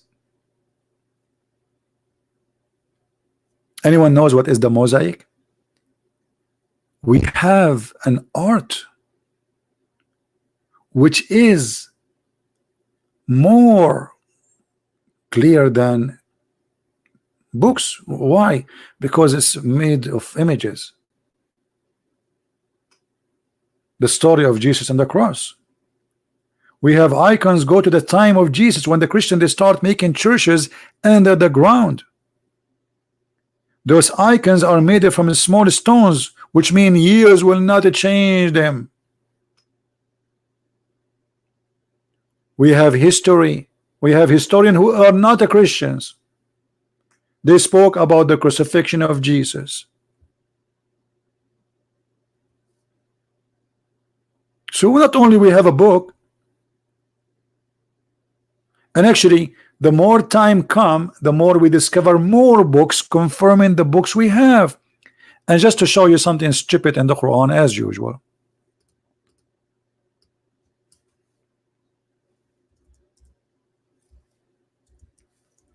Do the Quran deny the Bible?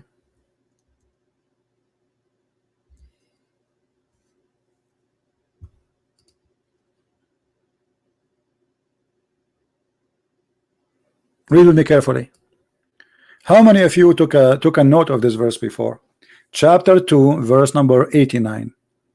And when there's come into them a scripture from Allah, which is the Quran, confirming that is in their possession. Do you see it, guys? Do you see it? Confirming what? What is in their possession. In Arabic it is lima ma'ahum, to what is with them, is with them. So Muhammad, he in his book he confirmed that he musaddiqan, actually musaddiqan, not only confirming, he believe in what with them, not only confirming, he believe in what is in their possession right now. And this is your Quran. وَلَمَّا جَاءَهُمْ كِتَابٌ مِنْ عِنْدِ اللَّهِ مُصَدِّقًا لِمَا مَعَهُمْ وَكَانُوا مِنْ قَبْلِ. The rest of the verse. A book came from Allah, which is the Quran, confirming and believing in what is with them. So what is with them at that time? Jesus was on the cross. What was with them at that time is what is written by Paul, by Mark, by Luke, by John. What was with them at that time? It was written in Revelation. What was written in the Old Testament, what was written in the book of Genesis, what is written in all the Bible, the Torah. So he is confirming what is with them and believing in that. So how you came after you say Quran says that did not kill Jesus? What does that mean? That means Muhammad saying, okay, I believe in what in your Bible, but I have a news for you, additional news. Jesus was not Jesus. It was someone look like him.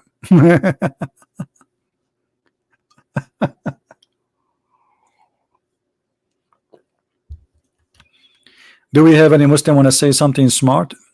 Additional to all the stupidity we saw in those arguments they keep saying to us in their videos. By the way, Muslim, they don't debate. The Muslim, they don't debate. Muslim, they go to website. Those who people they ask questions, you see them in videos. Those they do nothing. They go to our website, they print what is in the website, and they read it from it. This is why this is not a debate. You see, a real debate is call me now, open a challenge. Don't tell me the topic. Can they do that? They cannot. You see, all the Muslim debate, they want to, okay, what the topic? Okay, 2 months from now. Okay, why you want 2 months from now, and why you want to know the topic? The topic, Christianity versus Islam. Anything. You throw at me what you want, I throw at you what you want. But because they are not people of knowledge, they are potatoes. They cannot do that. They need to know the questions to prepare the answers. Like yesterday, we have this guy, his name is Muslim Proper, Abbas. You know Abbas. Abbas, he called me yesterday. Anyone remember what happened to Abbas yesterday? Anyone remember what happened to Abbas yesterday? The Arabian prophet. No, it means in the corrupt Bible, they are hiding still. Have a truth in it. Look at this idiot. This is what it means. Well, the Quran says, what is with them? What hiding Bible? Guys, it is a hiding Bible, brother. No, it's mean in the corrupt Bible they are hiding. Still have a truth in it. And no, because it says confirming what is with them, not some of what is with them. You are a potato as usual. You never change. In China, they say he went as a donkey. He never came back as a horse. And this is Abbas. We send him to England. He live in London, but it's still the same. That will be the case if it says confirming some of what they have, not confirming that in their possession. And not only that, Muhammad, he took an oath on the book of the Jews, saying, I believe in thee and the one who sent thee.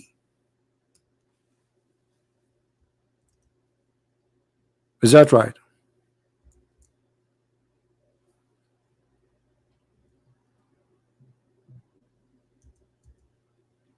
Did Muhammad take an oath saying, I believe in thee and the one who sent thee? This is the hadith in front of us. He came to the Jews, and the Jews, they brought for him the Torah, and then Muhammad, he said, and he took the question respecting the Torah. Look how hypocrite he is. And then he says, after he put the Torah in the top of the cushion, that the Torah was brought, and then he would draw the cushion from beneath him, and he placed the Torah on it, saying, I believe in thee and in who revealed thee. The whole Torah, not some of the Torah, potato.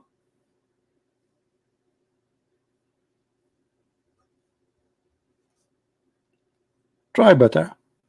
Why you don't let your mommy call me or daddy?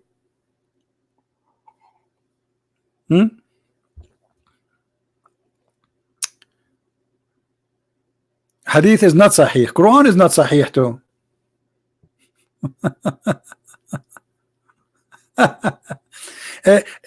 Muslim Proper, you mentioned that the book of Daniel. Where is the book of Daniel in the Quran?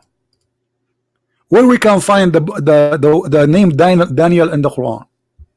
What happened to this name in the Quran? As long you are mentioning that name. Any Muslim want to help us? Why that name is not exist in the Quran? You just said the book of Daniel. Okay. Is this name exist in your book?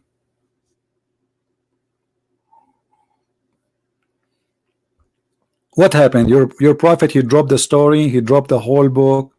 What happened?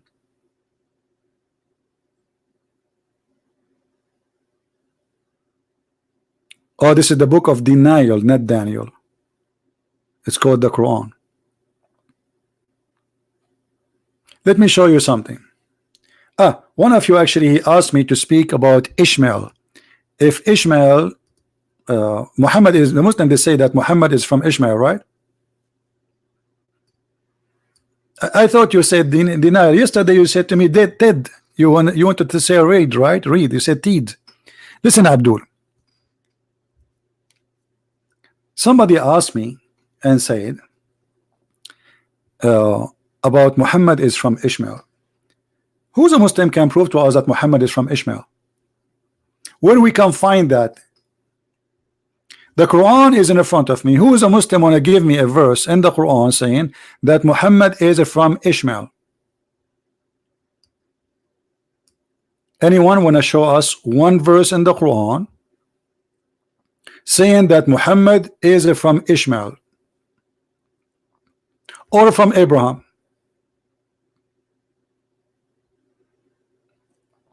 Like it or not, Yeshua is the way. I mean to that. Thank you guys for the support, for those people who they are helping us. Any Muslim can show us a verse. Hadith mention it. So in the Hadith it says that Muhammad is from Ishmael. In the Quran it's not. Why? So Allah, he did not forget to tell us that Jesus is a son of Mary, and Jacob is actually he did not say who is Jacob. Jacob suddenly became Israel.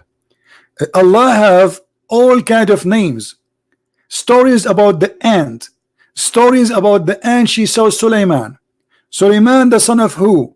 David, the son of who? I mean, all the names, and suddenly Muhammad never mentioned in the Quran that he is a son of Ishmael. Why? A second ago, this Abdul, he said the Hadith is wrong, and now he is saying it's in the Hadith.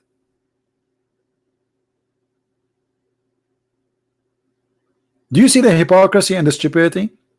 When he want, he refuse the Hadith. When he want, he accept the Hadith. Abbas, give me the Hadith says that. Give me the Hadith saying that Muhammad is from Ishmael. Can we have that Hadith from you? Mayday. I want the Hadith where it says that Muhammad is from Ishmael. Can you give us the Hadith? Just for fun. And let me get you busted.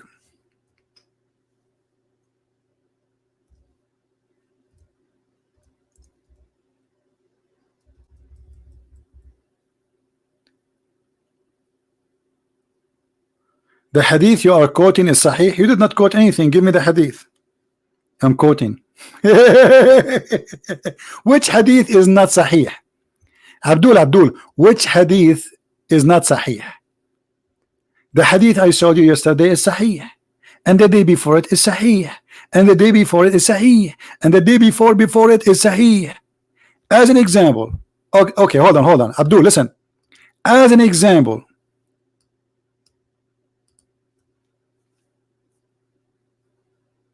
this Hadith,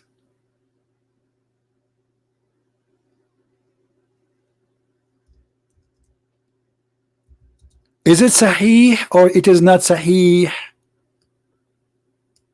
That the sun set in a boiling water.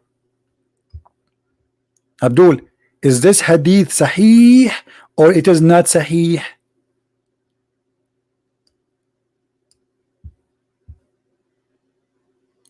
Hello? I'm waiting for your answer. Is this Hadith Sahih where your prophet saying the sun set in the murky water, boiling water? Is it Sahih or it is not Sahih? Oh, now he wanna play dead. Well, it is Sahih. Okay. Is the Hadith about your prophet saying, explaining the sun setting every day, that the sun goes every day from the east to the west, and she dump herself under the throne of Allah, which is in the top of the boiling water? Is it Sahih or it is not Sahih?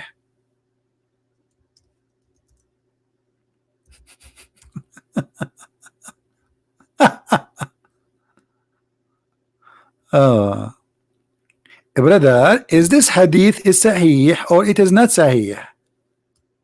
Once I was with the Prophet in the mosque at the time of the sunset. The Prophet said, "Oh Abu Dhar, do you know where the sunset?" Look, Muhammad, he's like he challenged you. Like, do you know? Muhammad, he like to show off. Like, I know you do not know. Oh, hey Abu Dhar, do you know?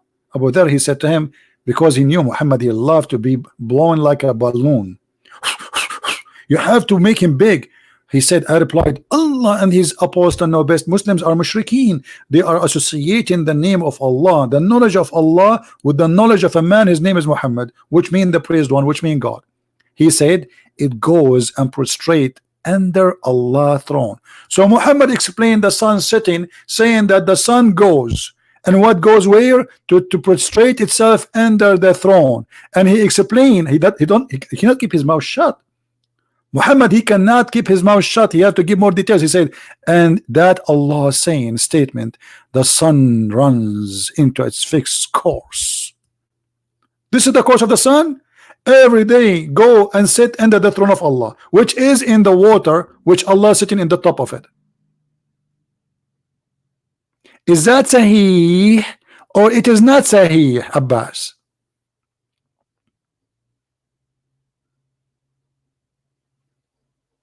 You know, Abbas, I'm thinking to make a Barbie look like you and hang it on my car mirror just for fun.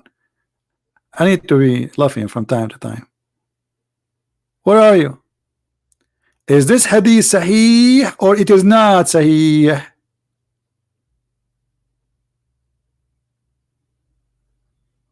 Hello?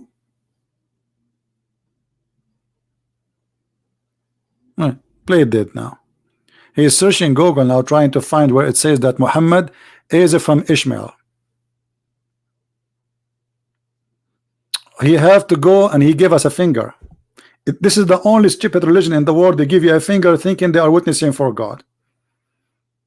When I came to America, I was saying to myself how nice the American in the highway. I was driving so slow and everybody putting a finger out of his car. I thought they are saying hi. And now Abbas is giving us a finger and supposed he is witnessing for God. Have you ever heard of a people witness to God by a finger?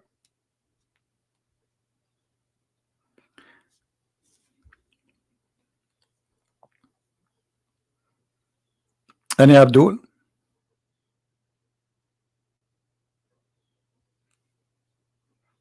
Who is here first time? Don't forget, guys, to subscribe if you like what we do here. If you don't like it, still you have to subscribe because we are Arab and don't play with us. I will call my cousin Osama bin Laden.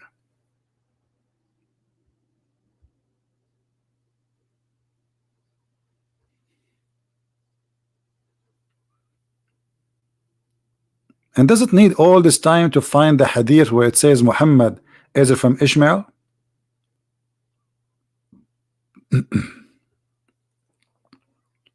So Muslims, they cannot find one statement that Muhammad is from Ishmael in the Quran. This is what Abbas saying it was.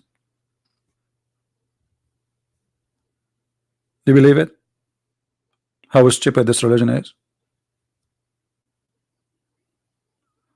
Did Allah forget that or what?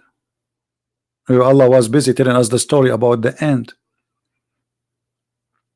By the way, one of the reasons to convert in Islam is the story of the ant. I don't know if you know about it. Before we leave, actually, we are here in the chapter of Al-Baqarah. How many of you knows what Al-Baqarah mean?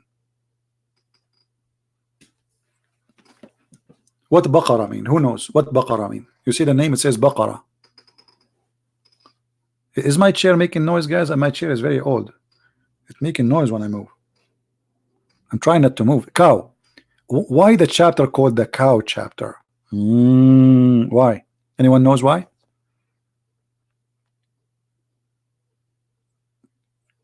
Anyone knows why? Pause the hadith, Abdul, so we can laugh. Why it's called the Baqarah, the cow?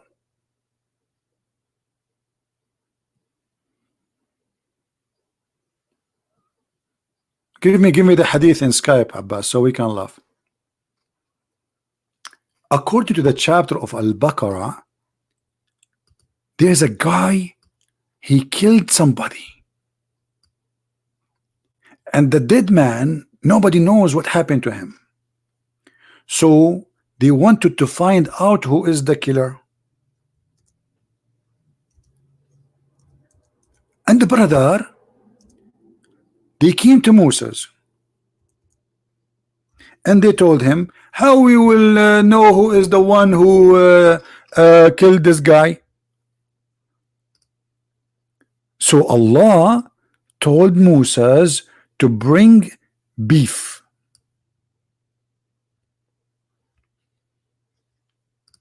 Read the story, chapter 2, verse 72. And remember, when ye slew a man, and discreed concerning it, Allah brought forth that which ye hiding. Okay, how Allah will bring forth which ye hiding? Listen to this. And we said, submit him with some of it. What is that?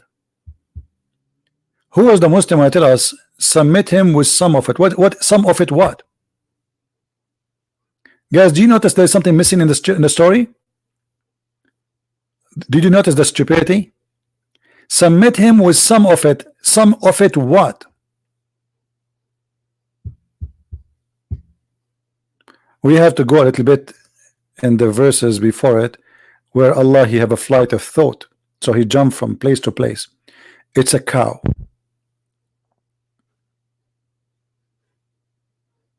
But if you read it, you will not notice that he's talking about the cow, because what does have to do? They killed the cow, they sacrificed the cow, okay, and then he says submit it with some of it. Some of it what? It doesn't say. And this is how Allah bring the dead to life. This is how Allah bring the dead to life, by beating them by beef.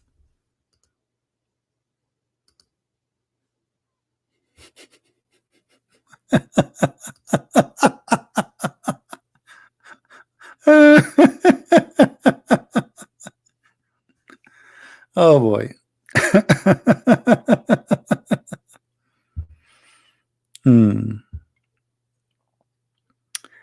You see, the hadith you are quoting for me, it's not your prophet saying that. So this is stupid of you to post for me.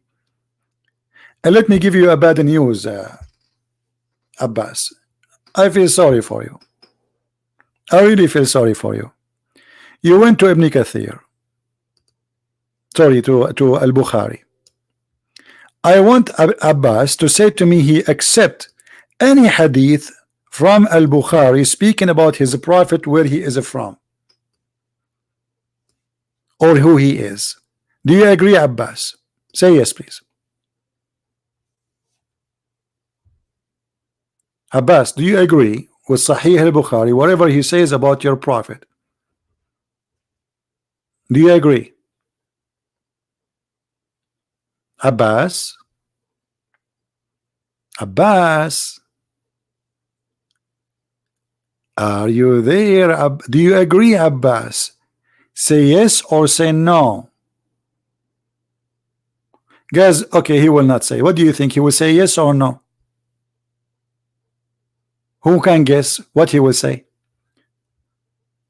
Read it for everybody. Stop putting conditions. I'm not putting conditions. What you gave me is not hadith saying that you're a prophet from Ishmael. It is someone saying that. The hadith you gave me saying that Muhammad is from Ishmael, but is that Muhammad saying that? No. Yes or no? Abbas, yes or no?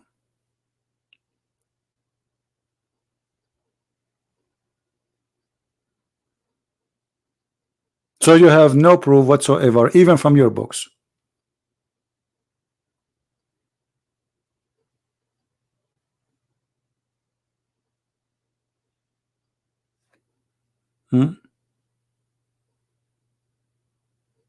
Let me get you busted. Ishmael, according to the Muslims, he did marry from the tribe of Jahm.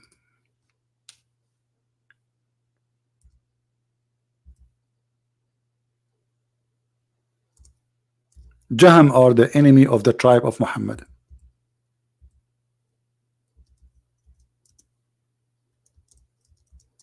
So how Muhammad can be from Ishmael? Any Muslim can tell me how those are the enemy of Muhammad, and the tribe of Quraysh, they kicked Jahm from Mecca. which means that not a single person who lived there is from Jurham or Jahm. So how Muhammad is from Ishmael? Anyone knows?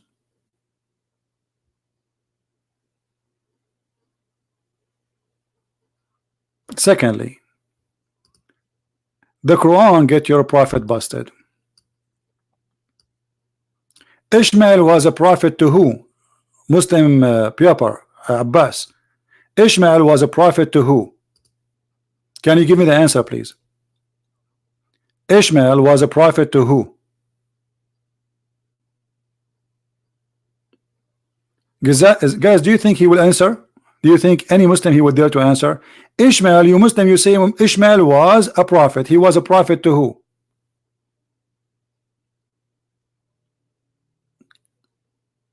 No, it doesn't say that. You see, you have to give me a proof saying that Muhammad really was from Ishmael. What you're saying to me that this is from the son of etc., the son of etc., and that tribe is where Muhammad descended from.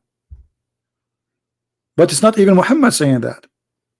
Secondly, Ishmael, he was a prophet to who? Who is a Muslim want to tell us? The Muslim, they say Abraham was a prophet, Ishmael was a prophet, Jacob, Isaac, they were a prophet. Question: Ishmael, he was a prophet to who according to Islam? Who want to give me the answer? Are you searching Google Abbas? They say to you he was a prophet to Mecca. Okay, who live in Mecca? Muslims who live in Mecca?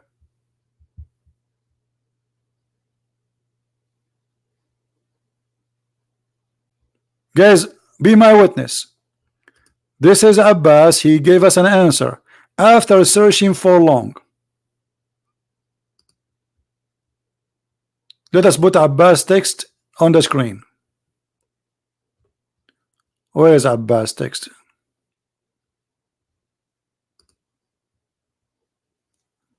The prophet Ishmael is prophet of Allah to his people, most likely the Arab. Guys, did he say the Arab, or I am the one saying that? Okay, so how Allah he says Allah never sent a messenger to the Arab before, to the people of Mecca before.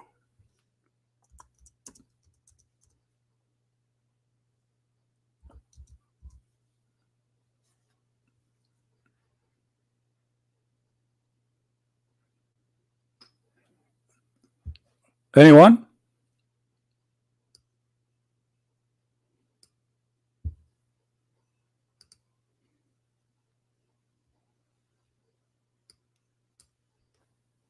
Are you there, Abdul?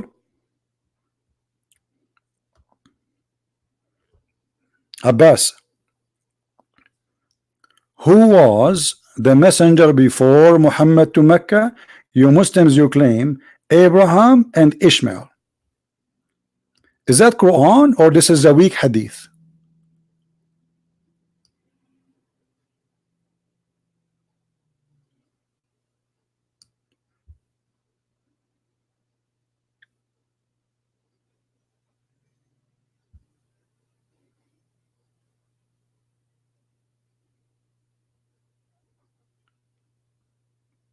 Any Muslim? Mayday, mayday.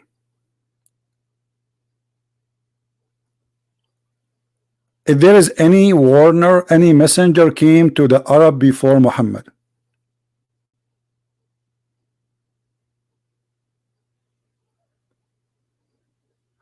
Is that a message about Moses or about Muhammad? Let us play with Abbas. Abbas, this is about Moses or about Muhammad, brother?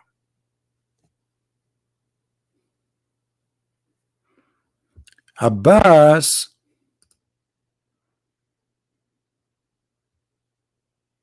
hello? If there is any messenger to the Arab before Muhammad, If there's none, that's mean the Muslims are lying about Abraham and Ishmael. They went to Mecca and they built the Kaaba and they warned the Arab. This is a verse about Muhammad. We never sent before you a warner to those people. Never.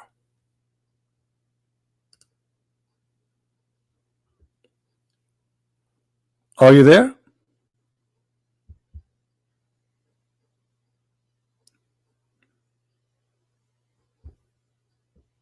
So if Ishmael was in Mecca and he is the one who built the Kaaba with Abraham, that's mean not only there's a warner, there's the father of the prophet was there, Abraham himself, and his son is Ishmael. But the verse in the front of us says no warner came before you. You know what? Maybe you don't like this translation.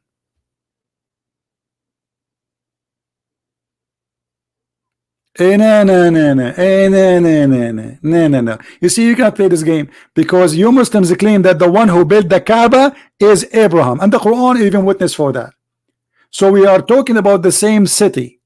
We never sent before you to your people. Aren't you the one who just said to me that Ishmael is the father of those Arab, the father of the tribe of Muhammad, and Ishmael is a prophet? So I'm going with you. Muhammad is from Ishmael. This is your lie. Your lie now is causing you to be in trouble. So Muhammad is from Ishmael, and Ishmael is the father of the tribe of Muhammad, and Ishmael, he warned his people. So if his people is the tribe of Muhammad, that means the Quran is a lie. And where Ishmael live? In Mecca. And which tribe is his? You just confirmed to us. Everybody is my witness. You said that Muhammad is from Ishmael. Guys, did he say that? Did he say that?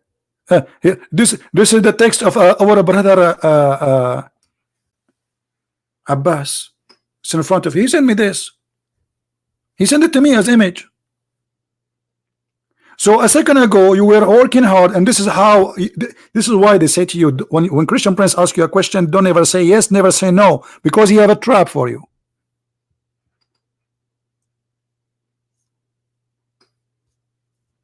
Idiot. This is what you send me. You are working for the last 20 minutes to confirm to me that Muhammad is from Ishmael, and Ishmael is the father of this tribe. And where Ishmael lived in Mecca, and what he did, he built the Kaaba with his father. But the Quran says that this village, your people, Muhammad, they never have a warner before you. Never.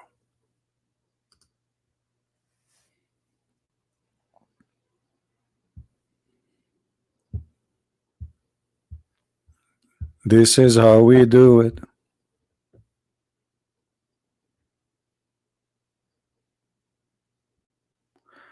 Guys, look at this. If Ishmael brother, he is the father of the Arab, does not mean that he live in Mecca where he live. So you are saying the Quran lying that Abraham he did build the Kaaba and his son. So if Abraham, okay, hold on, guys. If Muhammad is from Ishmael, you just said that, and Ishmael moved, still Muhammad is from Ishmael, and the people of Muhammad is the people of Ishmael. Let us say Ishmael, he went to the moon, to Alaska, still this is the same tribe, Abdul. I mean, look how silly you are, trying to save yourself from the humiliation after what you said. Secondly, they did live in Mecca. Silly and stupid. Silly, literally.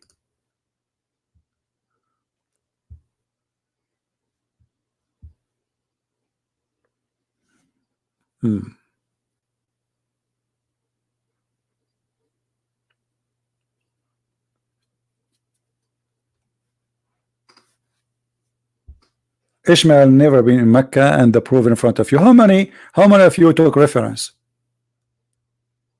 Isn't this is a clear contradiction for what all the Muslims they claim? This is how easy to get them busted. From their foolish book, from their foolish prophet mouth.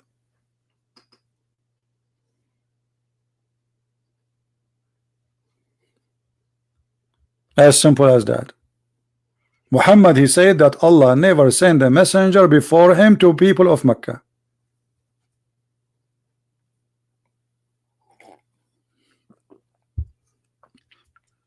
And remember here, it says your people. If you don't like the translation, by the way, I can change it. Let me do that. Maybe you don't like this translation. This is Big Tal. What translation you like, Zuko? Which translation you like? Here, this is customer service. You like Yusuf Ali? Okay, Yusuf Ali. Here we go. Yusuf Ali. Hey, Yusuf Ali, what do you like to say to brother Abbas? Read it.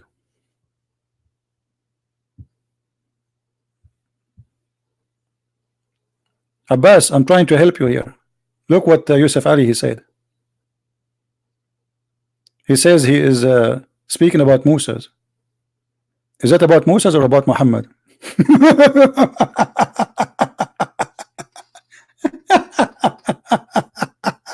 Look how stupid this book. One verse speak about Musa, the second verse speak about Muhammad. And we had not sent thee to Quraysh to who?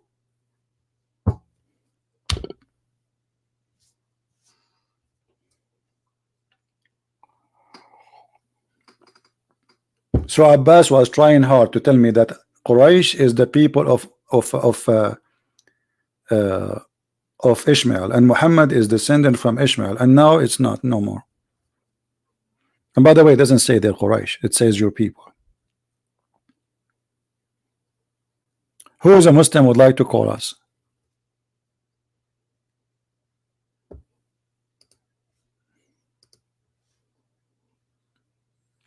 Who is a Muslim would like to call us? Okay, guys, how many of you today will download the video and share it in your channel? Let us see how many. Give me one. Give me one. How many of you? Please don't forget to download it and share the videos in your channel. All right. Any video is about Islam, please take it and share it. If the video is not about Islam in my Arabian Prophet or the other channel, don't download it. Only videos about Islam, you know, I would like you to have it. And those who speak other languages will be great if you add subtitle in your language so you can help your people, your family. Remember, you are doing it, you know, you are look, you see, all of us, we share the blessing for saving the Muslims. We love them, and saving even the Christians so they will not be deceived. So what we do have a double edge. One, to save the Christian from being deceived by false teaching of Muhammad, and one to save the Muslims from the false idiot Muhammad. So when we add subtitle in any language, like we have, I'm so grateful to see the Indonesian brothers and sisters from Indonesia adding subtitles, and they have hundreds of thousands of viewers and subscribers. Actually, some of them, they have nothing but my videos, but yet they have more subscribers than me. You believe it? Very beautiful. I am not a person who will be jealous from you for having more subscribers. Actually, I would like you to have more. Some people, they are desperate. I want to my channel, because this is not my channel. This is your channel. It's what I do is not for me. I'm sick of this cult. I wish one day I go and never speak about it again. Honestly, it's a wish. I'm the last one to speak about this cult.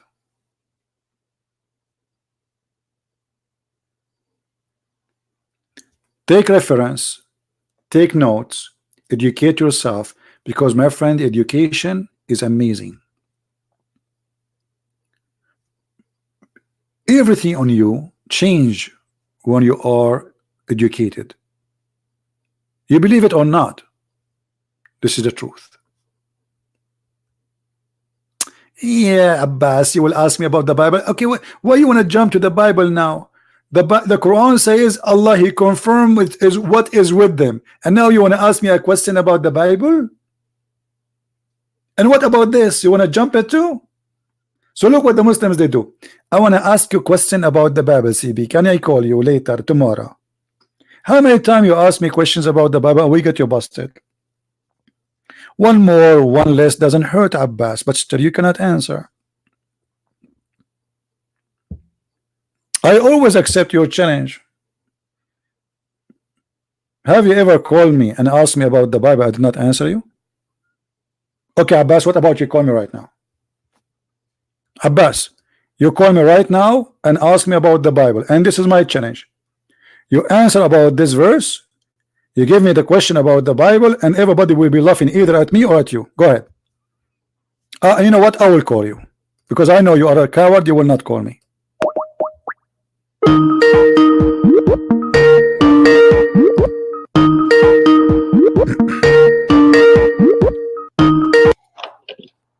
Peace be with you, brother. Call me brother again. Taqiyya. Okay, Taqiyya. Go ahead. Yeah, peace be with you.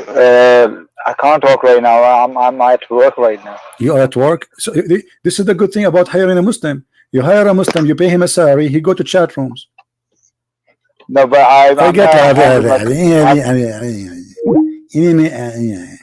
never hire a, you know, look at this. How you can hire a person like this? You see how decent they are? You hire him, you pay him salary, and what he do? He sit in a chat room.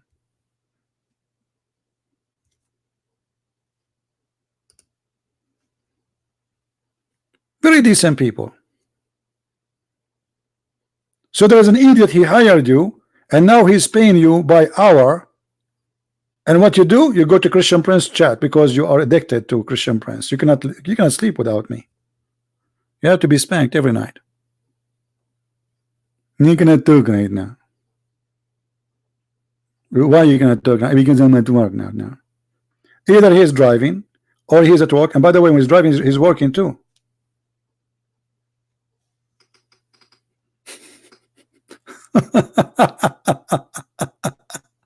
Yeah, you work for yourself. I believe you.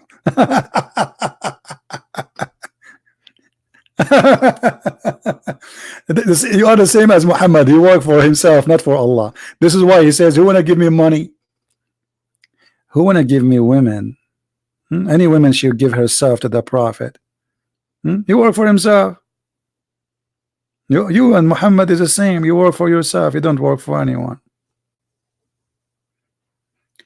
Isn't it true that Muhammad says that Allah said any woman she wanna give herself to the Prophet? What does this have to do with God?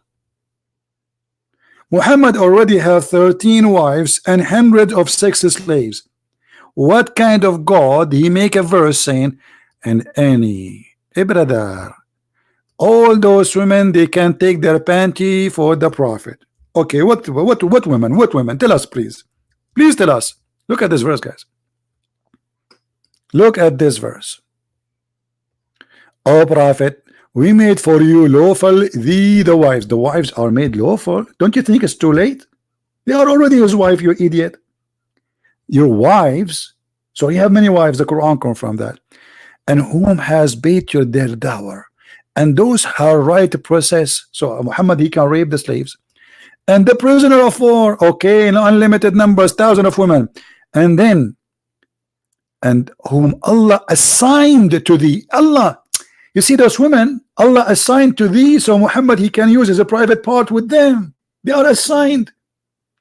Guys, do you see this is not my translation. Allah assigned to thee. What he assigned? Women, prisoners of war. Who is the one who assigned them to Muhammad? Allah. And the daughter of your uncle from your mother's side, and the daughter of your uncle from your mom's side, and the daughters of migrate from people from Mecca. Okay, who's left? And any believing women who detect herself to the Prophet. What? All of those. What does this have to do with God?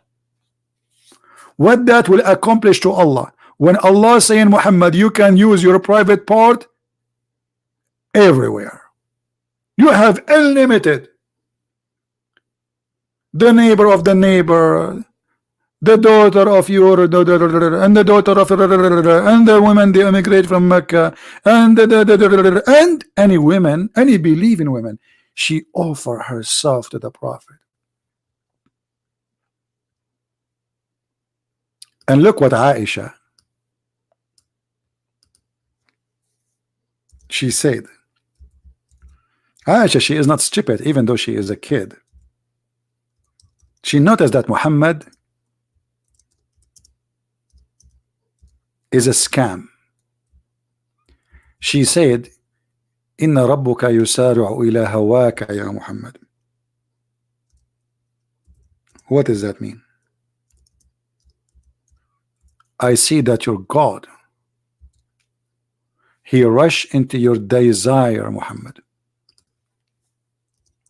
His God, he rushed to what? To the desire. What desire? Sex. Sex desire. The God of the Almighty, he is in his office thinking, who is the woman I will let sleep with Muhammad? And he start writing, and look what Aisha, how she got that Muhammad is nothing but a scam. Aisha, she said, and this is a very sahih, authentic hadith, I felt jealous of the women. How many women who offer themselves to Allah? Offer themselves. Is that a hippie? Is that a Santa Cruz in California where the hippie started? Take me baby, call me baby.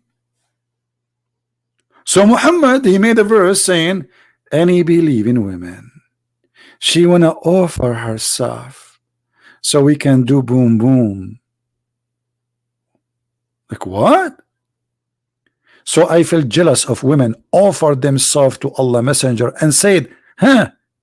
Then when Allah the exalted glorious revealed this, you may differ any one of them you wish, or take any one you wish. What happened here, Muhammad, when he said any woman she can offer herself? Some women who they are not really good looking, with my respect to all ladies or old, they offer themselves too. But Muhammad, he told them any woman can offer herself. He forgot to say any pretty women. So he made a verse after it saying, and Allah told me I can differ any one of them as I wish. Which meant, okay, you know what? Allah, he said any woman she can offer herself, but I don't have to take you.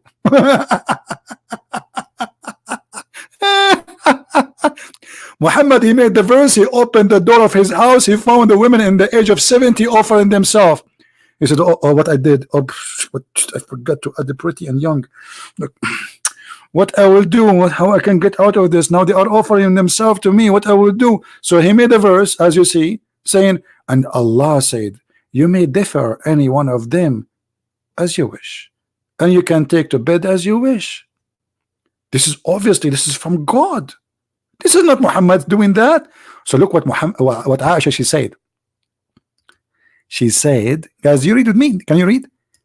She said, who said that? Aisha, first-hand witness of the scam of Muhammad.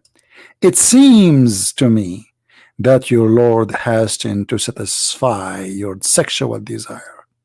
What desire we're talking about? Sexual desire. This is about sex. Do you see it? This is a God who will rush to satisfy your sexual desire. All scam leaders, they share one thing, who claim to be prophets. They want your money, and they sleep with the women who believe in them as a prophet. If you don't believe me, you can go right now and search in Google.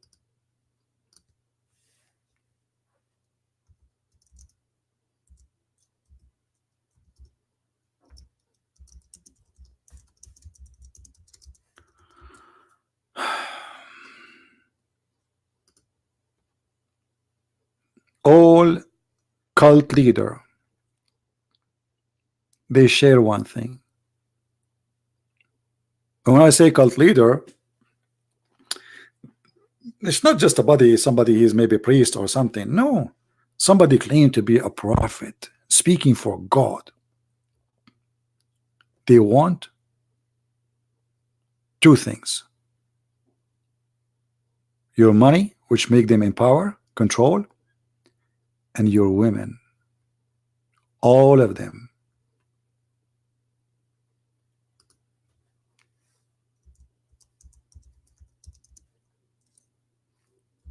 Let me see, there is a list.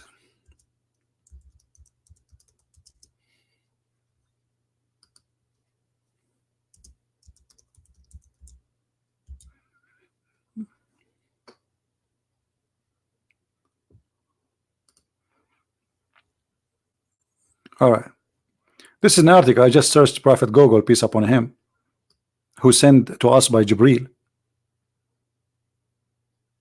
All right. What do cult leaders have in common? Okay, what they have in common? All right. All of them, they have things in common. Let us see. I don't know what this article is saying. Let us see here.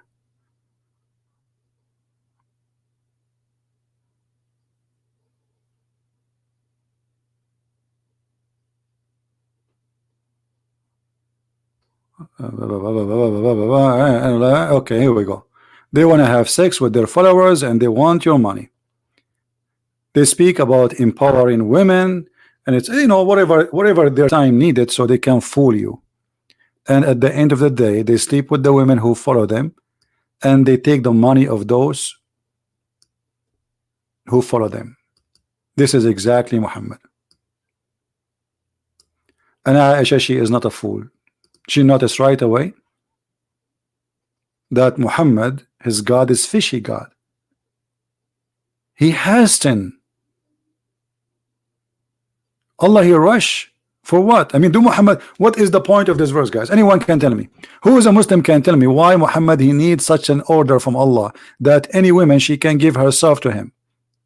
Muhammad already have 13 wives. And he have, as you see in the verse, saying all the women, the prisoners of war, they are lawful for him to rape. So why he need any Muslim woman she can give herself? What does have to do with God? Is that will make Islam strong? Is that will confirm that Muhammad is a prophet? Obviously Muhammad is asking something for his own benefit, and this is sexual. It's a shame.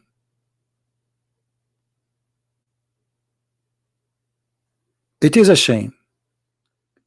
If you remember yesterday, we showed you a hadith, and Abbas is the one who called me. Who remember yesterday what was the hadith?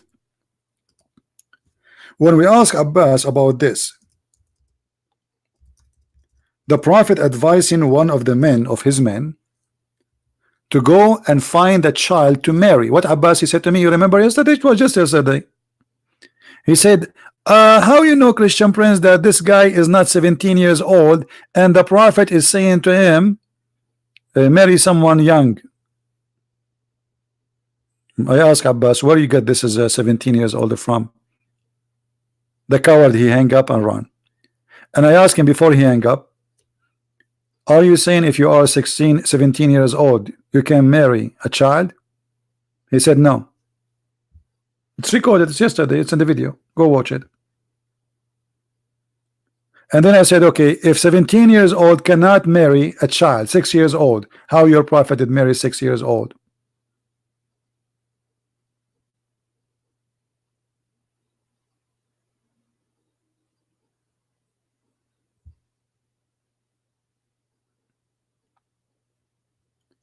I cannot compare between my Lord the Messiah and the filth of this man.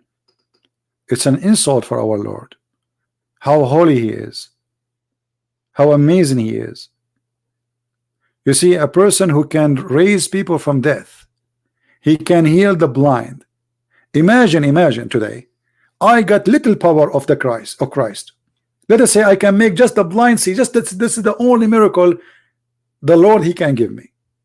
And I am a selfish person. I use his power to make money. How much money I can make just by making the blind see?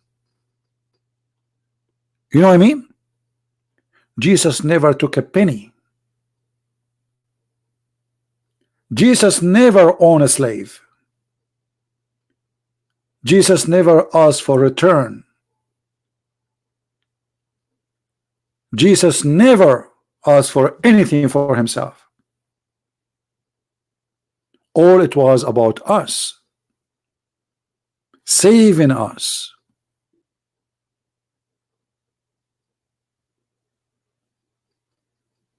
While Muhammad making verses claiming that God said to him, any woman she can give herself to you. What kind of a man this? What kind of ethic?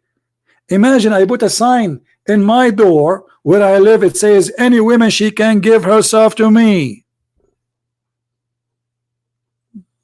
The neighbors will kick me out from the area, because this is really an insult to them, insult for the society, isn't it, guys? What do you think? If a man, he put a sign in his door, big sign, and have the signature of God, any woman, she can give herself to this guy.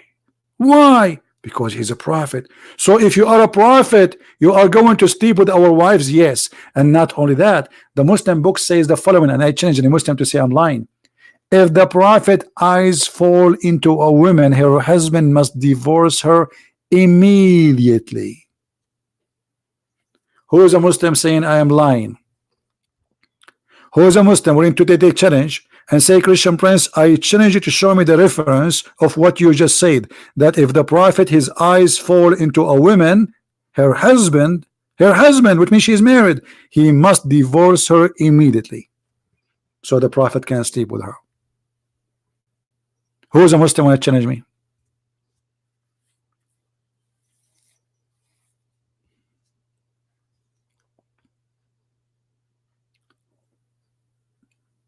Anyone?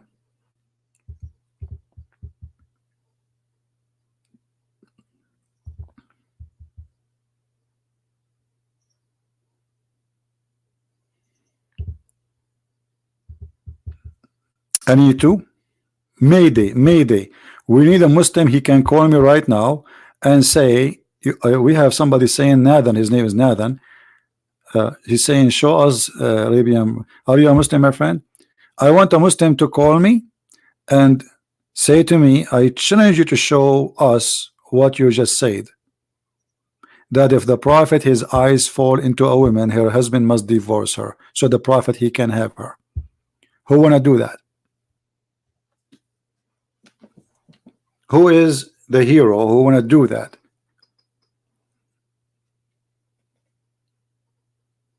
Obviously, you Muslims agree that this is a shame. That's why they want to call. And you know it's true. Otherwise, you will be all over me. And listen what will happen. After we hang up and I go, the Muslim, they will start posting comment, or they will make videos exposing the lies of a Christian Prince.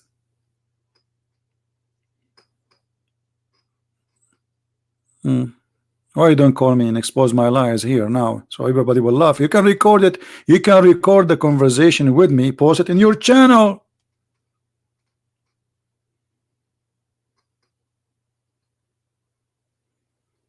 Who want to do that?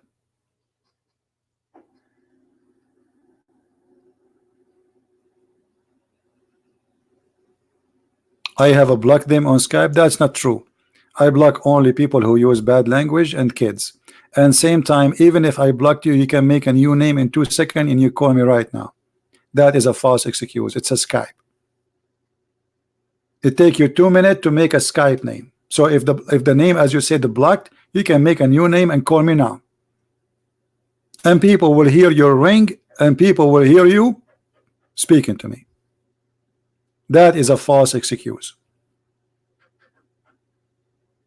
I blocked, guys, I blocked 1.1 billion Muslims.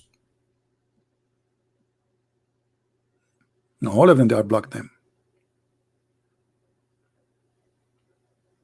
Any Abdul?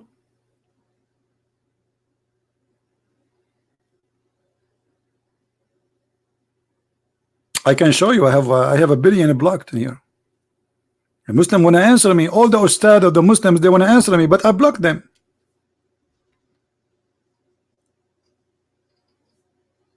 Nobody can block you because you can change the name in 2 seconds.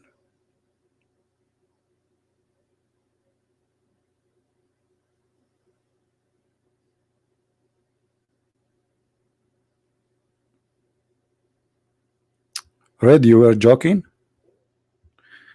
Okay, Red.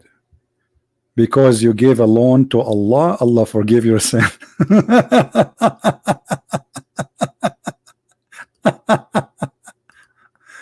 Well, as long you are giving a mortgage to Allah, I mean, isn't it obvious that this guy is a scam? Have you ever heard of a prophet? He says to you, if you give me money, Allah forgive your sin. Not only Allah forgive your sin, Like our brother here, he gave you $20. That's it. Allah now will make it 40 for you, and He will forgive your sin. What do you want more? Huh? Are you there, Red? Look what will happen now. Your $20 they became 40, and your sin is forgiven. The other one who gave 100, the brother there, is Allah will make it 200 and will forgive your sin.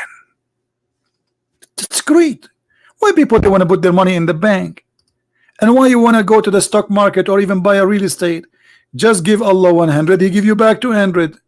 But Allah will give you the 200, brother, after you die in the judgment day, in the heaven, brother.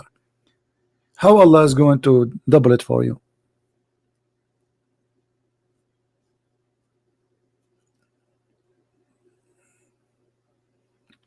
I know, my friend, that you are. He's a Christian. I'm just joking. Isn't it obvious he is a Christian? I mean, he's a Muslim and he's donating for me. Come on, that will be weird. He understand. I'm just criticizing the scam of Muhammad. What Muhammad is teaching the Muslims: if you give Muhammad money, Allah forgive your sin. That is a scam itself. Because since when you can buy forgiveness by money? That is what is a scam is about, right? Anyone he says to you, if you give him money, God will forgive you, he's lying to you.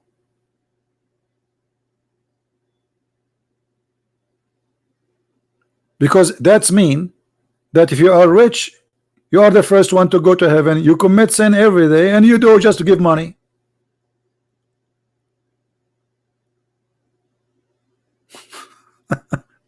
Here we go. More people asking for forgiveness of sin from Allah. This is why, my friend, we are following the Messiah.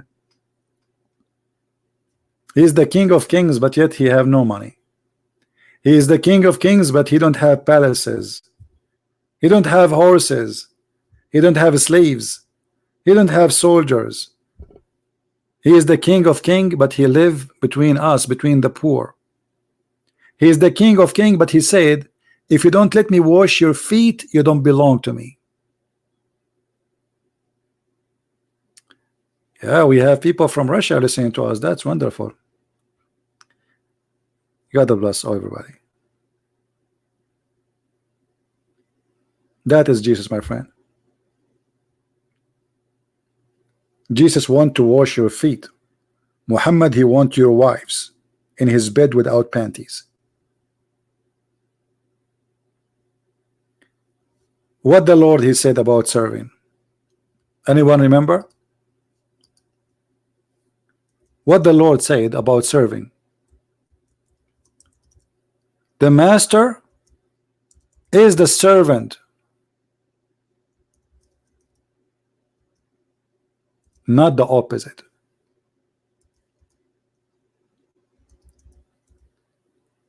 To be a master, you have to serve.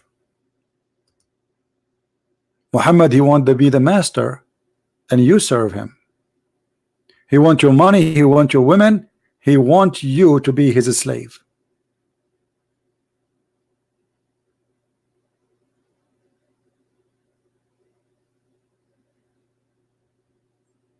This is why we cannot compare.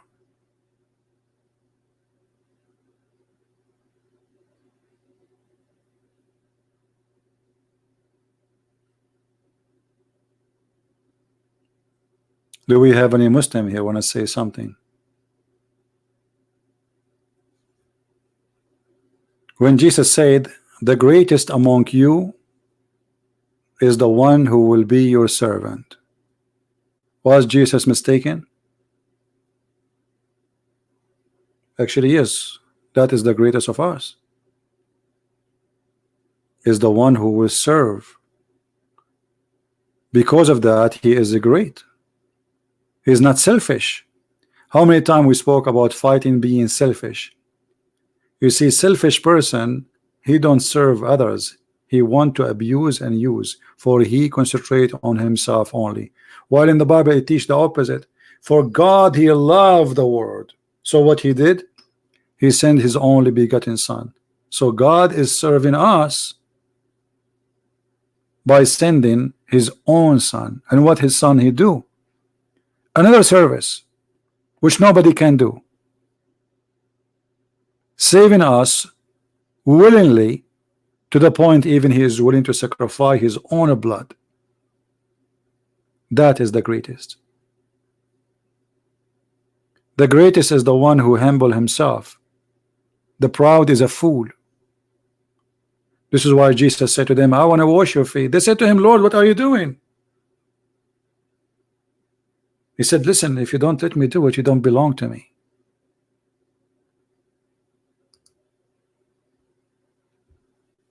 So while Muhammad was seeking more women, fabricating verses claiming that God told him to take more women to his bed, any woman she can offer herself, and the very simple question you ask yourself, be honest with yourself, if you are a Muslim, what that have to do with God? How that can serve God? Women offering themselves to a man, his name is Muhammad, how that can serve God? How that can serve God purpose? What is the purpose of Muhammad? Saving you? If Muhammad purpose is saving you to take you to heaven, what does have to do? Any woman she can give herself to the prophet so he can do boom boom with her. I challenge any Muslim to give me the purpose. What does have to do with God?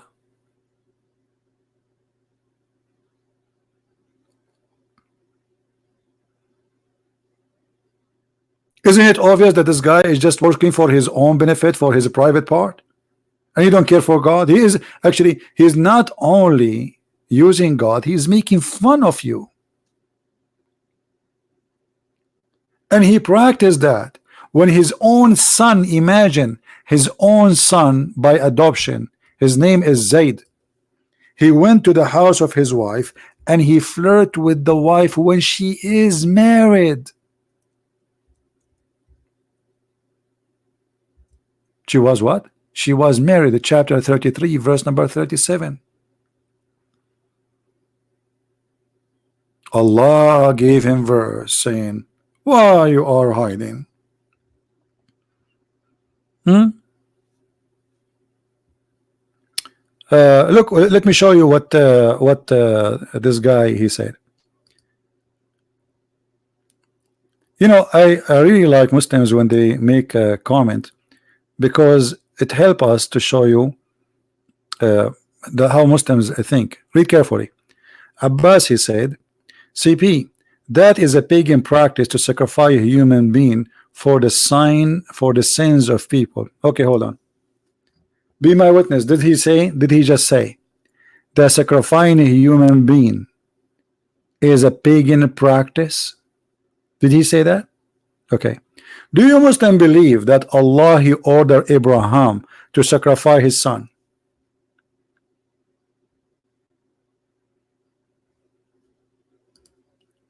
Are you there, Abbas? Abbas, now he will go under the bed and he will not hear me. Abbas, you just said, everybody heard you, everybody saw your text, that asking to sacrifice a human being is a pagan practice. God, did he say that? Did he say that? Yes, he did. So when Allah he says to Abraham, sacrifice your son, you just confirmed, according to you, Abbas, that Allah is pagan. Are you there, Abbas?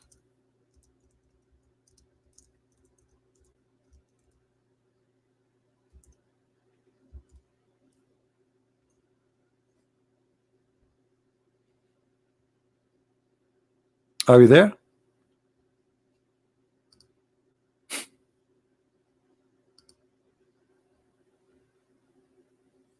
Abbas, are you there?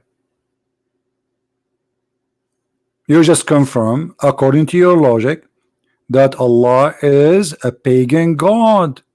For only pagan, according to you, they asked to sacrifice a human being.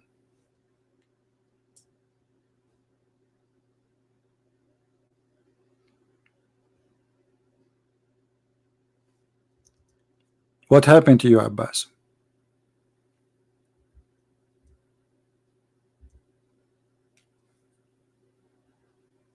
Do you see, guys?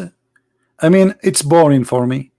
I cannot find even one Muslim. He have a little like a, I don't know. I mean, what kind of brain I'm dealing with? They don't have a brain when they talk to them. I mean, look at this. Like you are talking to somebody as a kid. He's like 38, maybe 40 years old, and look what he's saying to us. Yes, Abbas. Peace be to you, brother. Peace with you, Abbas. Okay. Yeah, you deliberately ignoring my messages, which when I replied to you. I told you, read carefully. I said, for the sins of the people. Did Isaac or Ishmael, was he? Allah says, sacrifice him for the sins of the people. So you are busted again. Shall I call Dr. Zakir Naik?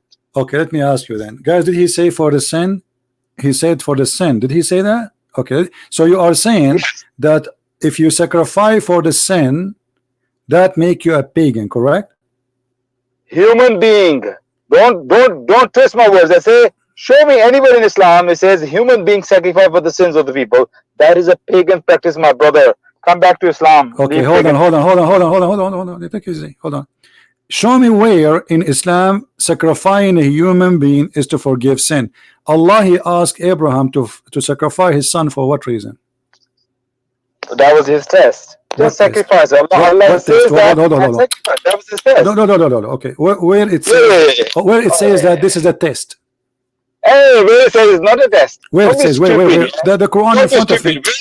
Abdul. Where it says sacrifice for the sins of people. The Quran is in front of me.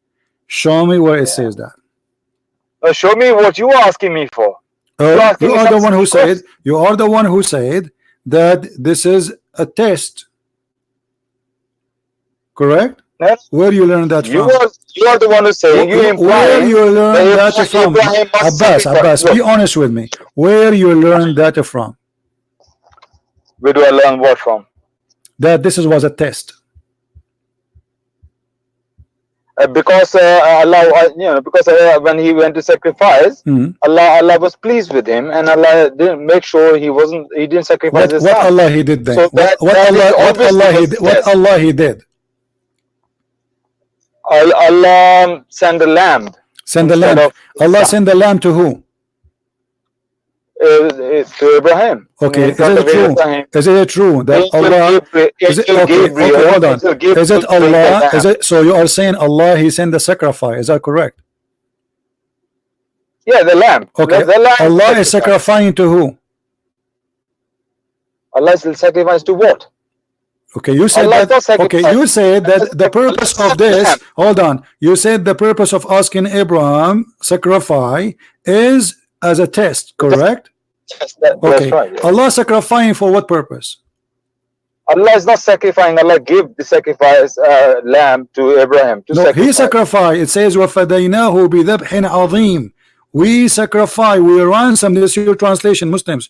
We ransomed him with a momentous sacrifice, a great sacrifice. Does it say that?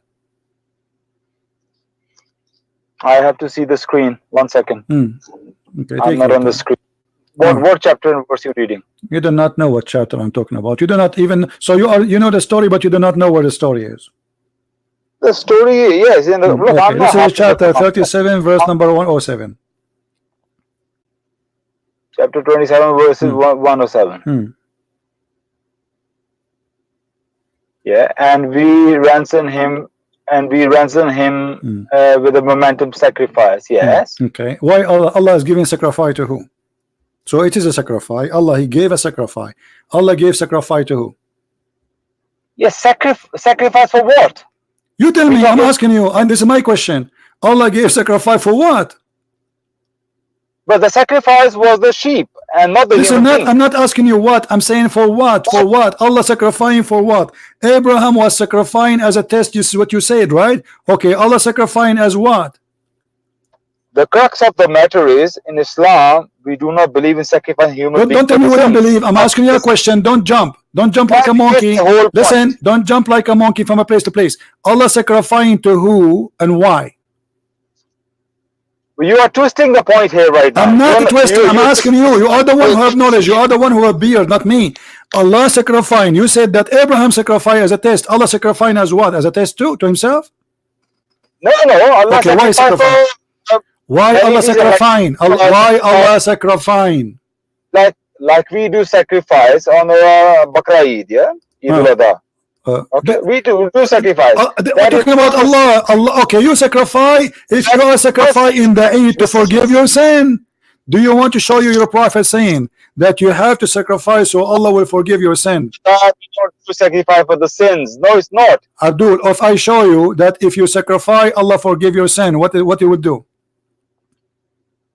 Allah forgives sacrifice sins for many different reasons. Okay. Not only for do Allah forgive you if you sacrifice? Because that is the good deed. Sacrificing. This is not the question. If you why you have to sacrifice blood in Ramadan, at the end of Ramadan, you sacrifice blood. You see how you're changing the angle. I'm not changing. You see, you are a coward. You will not answer. Allah sacrifice for what? You don't want to. Allah, why Allah sacrificing? Why Allah sacrificing? This is the question. You need to show me when in Islam we sacrifice human. I'm asking you. I'm showing you right now. You're running away. Allah sacrifice for what reason? Allah sacrificing for what reason? Hello? Allah sacrificing for what reason? That is not the question. Allah sacrifice for what reason? We're saying human being. I am the one asking the question. You are the Muslim. I will learn from you. Allah sacrificing for what reason? We sacrifice animals for the sins. Yes, okay. We sacrifice animals for the sin. Guys, did he say that? So Allah sacrificing animals to forgive his sin? Yeah, animals, yes, he was in the Jews, in the Torah. So Allah, you just agreed that Allah himself, he sacrificed animals so his sin will be forgiven. Whose sin was forgiven? Allah, because Allah is the one giving sacrifice. I'm asking you why Allah giving sacrifice. You said yes, we give sacrifice as animals to forgive our sin. Wonderful. So now I'm asking you, prove that Allah's sin is forgiven? What are you talking about? So why you don't tell me why Allah gave sacrifice? What's wrong? Allah gave sacrifice. Why? Okay, Abraham, he passed the test. Abraham, he brought his son to kill him. Abraham, he passed it. So now why Allah is giving sacrifice? That's a sacrifice Allah giving. Allah giving is just like to celebrating that what he celebrating did. What? He passed in test. Allah celebrating it. Allah says Allah is pleased and happy. Okay, hold on. Okay, did Allah send fire to eat the sacrifice? What? Sorry? Did Allah send the fire to eat the sacrifice? Send fire to eat the sacrifice? Yeah. Not to my knowledge. Where is it leading to? What's the point? Okay, because if Allah is the one who took the sacrifice, who is the one celebrating? And why Allah is taking the goat to him? If this is a sheep or a lamb and it's a great one, he's calling it even Zabhin Azim. It's a great, magnificent sacrifice. We do not know what is that exactly. Why he is taking it to himself? Taking him to himself. Don't you know that Allah says in the Quran, when you sacrifice, your blood and meat doesn't reach Allah?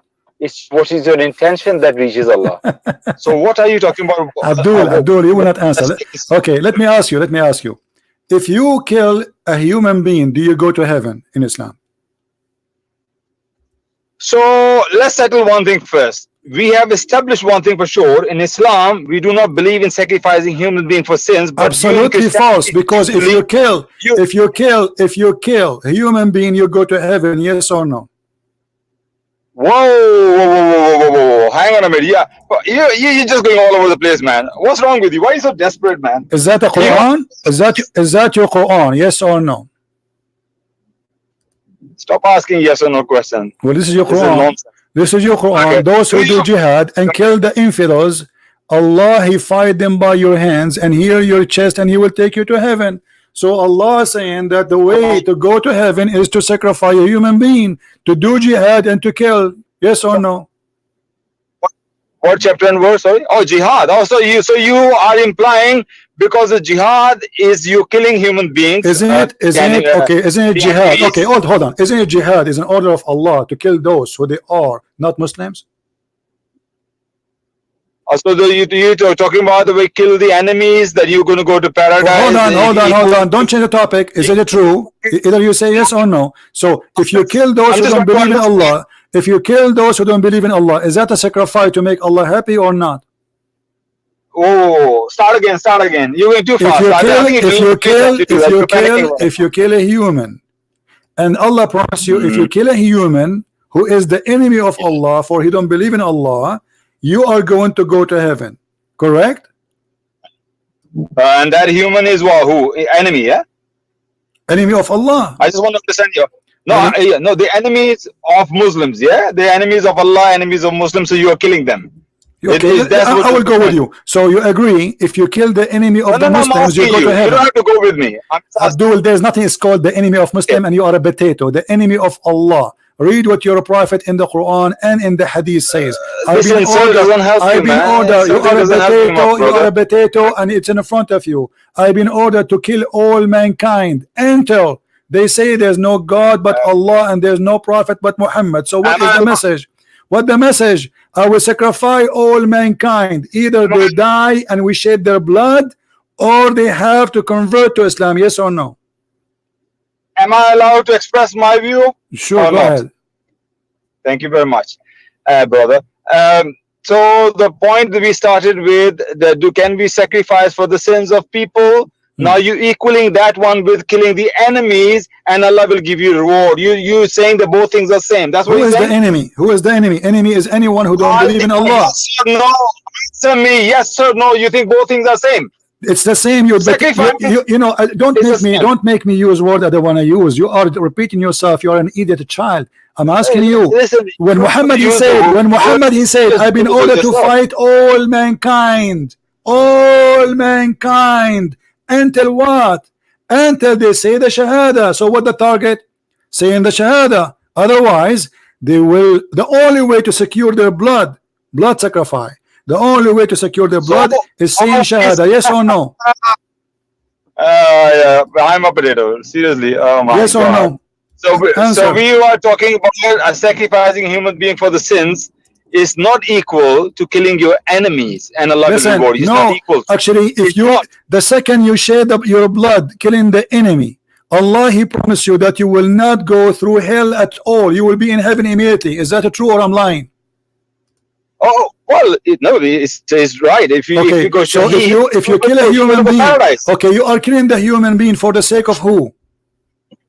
No, for the sake of the society, for the sake of the world, you destroying the evil from the world. Okay, I want you to read this verse for me. You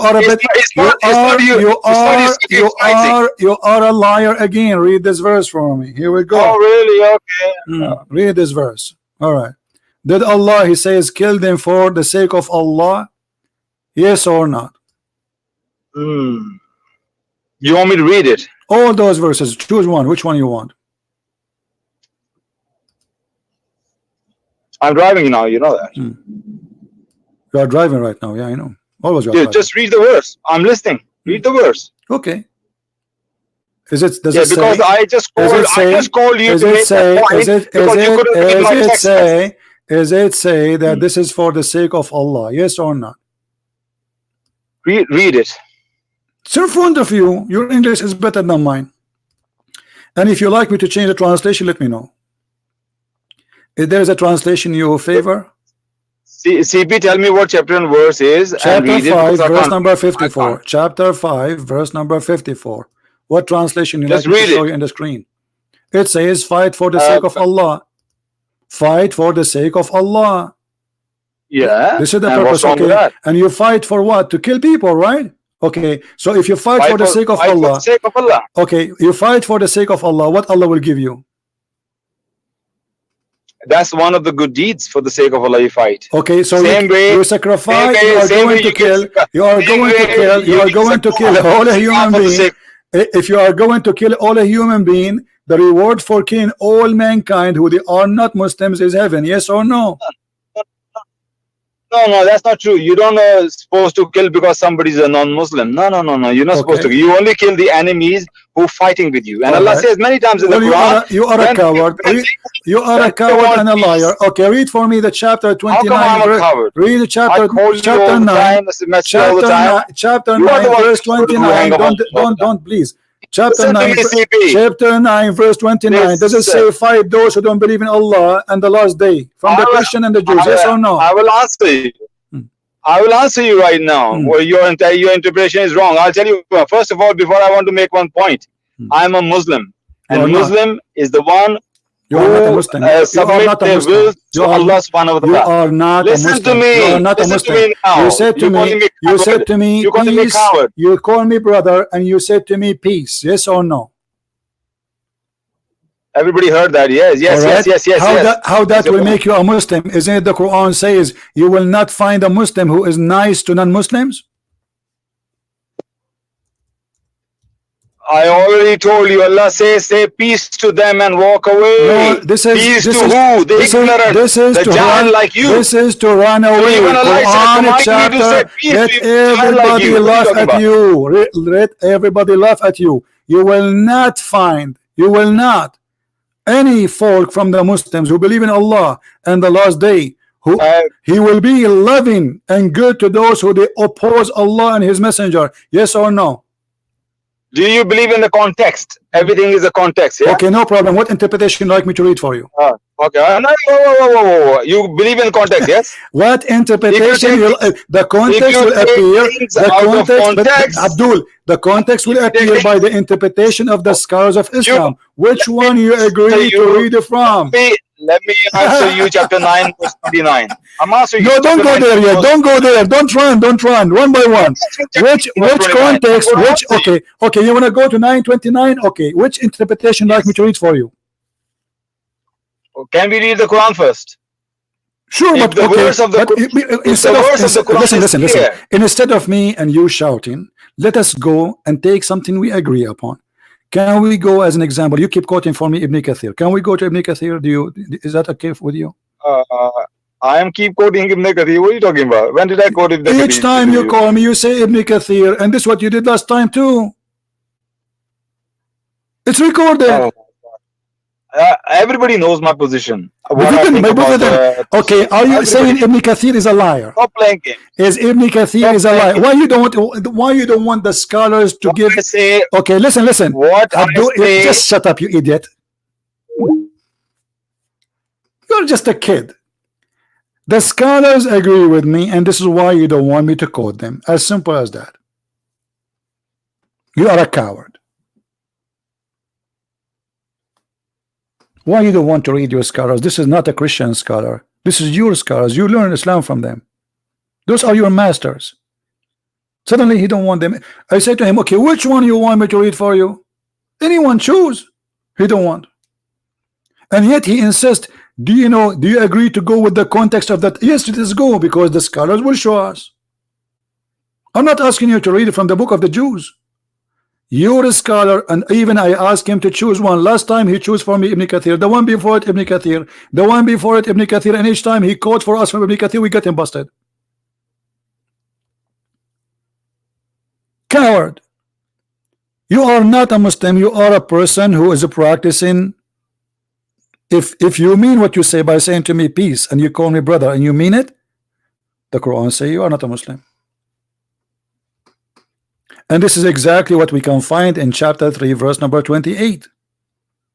Any Muslim who is sincere, taking the non-Muslims as a friends or protectors. Do you remember, guys, this is the same guy, he says to me that the word awliya does not mean friends, and he asked me to go to Ibn Kathir. Do you remember? It's there. I don't know how many of you have the recording. You can post it. It's still in my page. And he is the one who says go to Ibn Kathir. We went to Ibn Kathir. Ibn Kathir, he says, friends. Take them not as a friends. So how you call me brother? I will tell you why. Because either you are a stupid fool or you are practicing taqiyya. Going back to the topic, when you kill a human being and that will forgive your sin, as Muhammad he said, that is a blood sacrifice for sin of a human being. The difference is, you Muslims kill a human being to go to heaven. In Christianity, we don't kill any human being. Anyone kill a human being to forgive sin? Hey Christians, do you kill a human being to go to heaven? Did the Bible teach us to kill a human being to go to heaven? This is how stupid your argument is, because you said, and I put it in the screen, that killing a human being, sacrificing a human being is a pagan practice. You said that. We Christian, we don't sacrifice a human being. We did not. Nobody did. If the Jews killed Jesus, does not mean Jesus, he said to the Jews, hey, kill me. And it is not us who killed him. And Jesus, by the way, he is in the flesh of a human being, but he is God. There's a huge difference between somebody teaching, okay, and if you want to forgive yourself, kill a human being for me every Sunday. That is a pagan. Jesus never taught that. Or what Jesus said, that I am going to give myself willingly. He knew what is going to happen in the future. And because he have an amazing love to us, even that will not stop me from saving you. Otherwise, Jesus, he did not teach us to sacrifice a human being. You are a liar. But it is your Quran saying if you kill a human being, you go to heaven.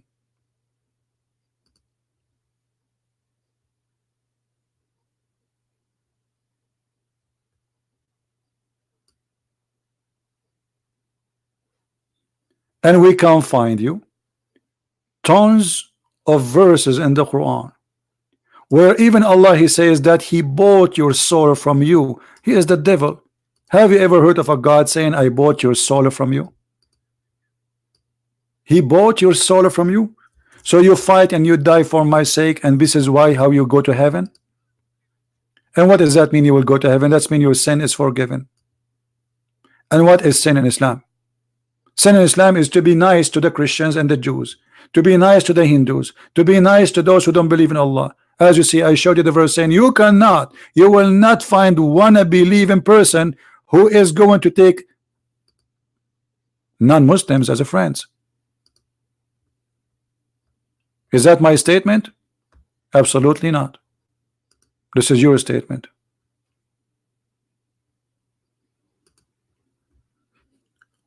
Allah has bought from the believer their lives and even their wealth. For what? For what is the return? You sacrifice your blood. Blood sacrifice. You sacrifice your blood and you sacrifice the blood of the enemy of Allah. And that will give you the garden. It's in front of your eyes. Where Jesus says, if you go and kill people, I will give you heaven. Where Jesus says, if you kill someone, I'll forgive your sin. The Quran says that clearly, and this is the Quran, chapter 9, verse 111. I'm not going to waste my time with the kid. We show him, we say, okay, what scholar you want? This is an academic talk, not kids talk. If the Christians, maybe the Christians, they have wrong understanding. And you are a person who don't even, you are not qualified even to read your Quran. You cannot even read your Quran. Who are you? You are no one. Since you deliver pizza does not make you a pizza expert.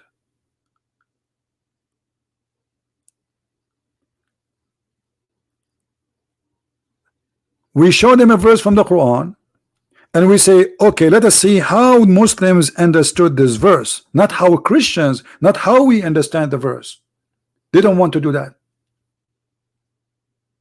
How your scholars for centuries, for the last 14 centuries, understood this verse. All Muslims, they don't want to do that.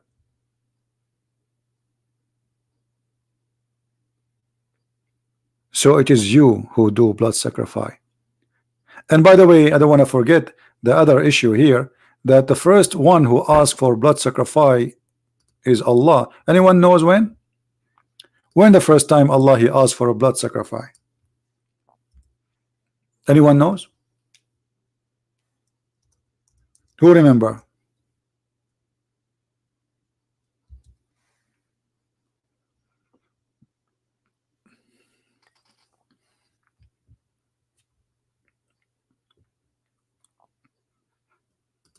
Exactly. The story of No, not the story of Noah, the story of Adam and his children. The first two children of Adam, the Muslim, they believe that Allah, he gave he made Eve give birth each time to a twin, but the twin male and female. So the first twin is a boy and a girl, the second twin is a boy and a girl, and Adam wanted to marry the male from the first twin to the female from the other twin. Suppose that will make a difference, as if she is not his sister. Look how silly, I mean, the story. And one of the female twins, she have a cross eyes. Look at this problem. And now the brothers, both of them, they want to marry the women who don't have a cross eyes. So Allah inspired Adam, told him, ask your sons to give a sacrifice. One of them, he sacrificed zucchini, the other one who sacrificed a sheep. Which one Allah he took? A sheep.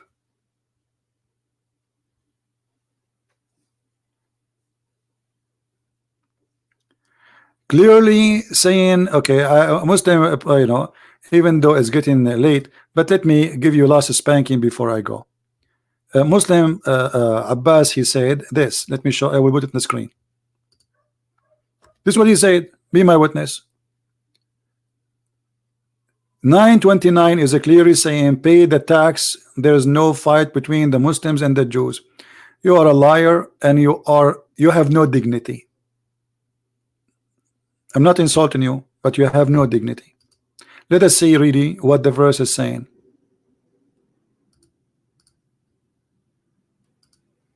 What tax? Where it says pay tax, and where it says no fight. You liar, coward. You are a coward. You have no shame. This is the verse. Guys, does it say fight? He said there's no fight. He said 929, there's no fight. The first word in the verse says kill. Fight in Arabic is qatilu, which means kill, fight to kill, against those who don't believe in Allah from the scriptures people, the Christian and the Jews. Why? Because they don't believe in Allah and the last day, and they don't forbid what is forbidden by Muhammad, until either they die or they pay the jizya and you treat them law. What tax? Let us go to the book of Ibn Kathir just to get you busted for the last spank before we go. Ibn Kathir. Coward, you are just a coward. You have no shame, and you are a foolish, by the way. I mean, you help us always to make people believe that Islam is so stupid and so sick to the point Muslims are ashamed of it. This is what you are doing now. You're ashamed. You're trying to deny what is in your books because you are ashamed. Otherwise, you will not be denying it. If somebody show me a verse in the Bible, I will not say it's not there. But because you are ashamed, this is Ibn Kathir, and this is the interpretation. And feel themselves subdued means they will be. Will be your compensation for a closed market. Blah blah blah blah blah for the result. Blah blah blah blah blah blah. Okay, now they have to pay the jizya. This Abdul said this is a tax. Let us see. Let us see the tax. Fight against those who don't believe in Allah and the last days, etc., etc. And then he says, interpretation. Therefore, when the people of the scriptures disbelieve in Muhammad, they had no beneficial faith in any messenger or what of the messenger brought. Rather, they follow their religious because they this is confirmed with their ideas, lost and the ways of their forefather, not because they are Allah, law, and religion. So we don't belong to Allah. That's perfect. Actually, I agree with that. We don't believe in this garbage, and we have nothing to do with Allah. And then he says, because the prophet he gave good news, Muhammad advanced with command to obey and follow him, yet they did not obey him. Okay, all right, they don't not follow Islam. Continue. Fight against those who believe not in Allah in the last days, not forbidding what is forbidden by Islam. Okay, this is the honorable ayah was revealed with the order to fight the people of the book after the pagan were defeated. Muhammad, he is a very, very sick person. In the beginning, he did not tell the Christian, the Jews, I will kill you. He was busy with the pagans. He finished from the pagan. It's time to you to be killed. The people entered into Allah religion in large numbers. So now Muhammad, he have a bigger army, so he can slaughter all the Christians. And the Arabian Peninsula was secured under Muslim control. Allah commanded his messenger to fight the people of the book, the Jews and the Christians. On the 9th years of Hijrah, almost Muhammad is dying now, and he prepared his army to fight the Roman. Do you see it? The Roman did not come to Muhammad. They never came to Mecca. Roman never ever arrived to that city. And then the people, he called the people for jihad, announcing this is instant and destination. The messenger of Allah sent intent to various Arab areas around Al-Medina and gather forces. He is the one gathering forces, not the Roman.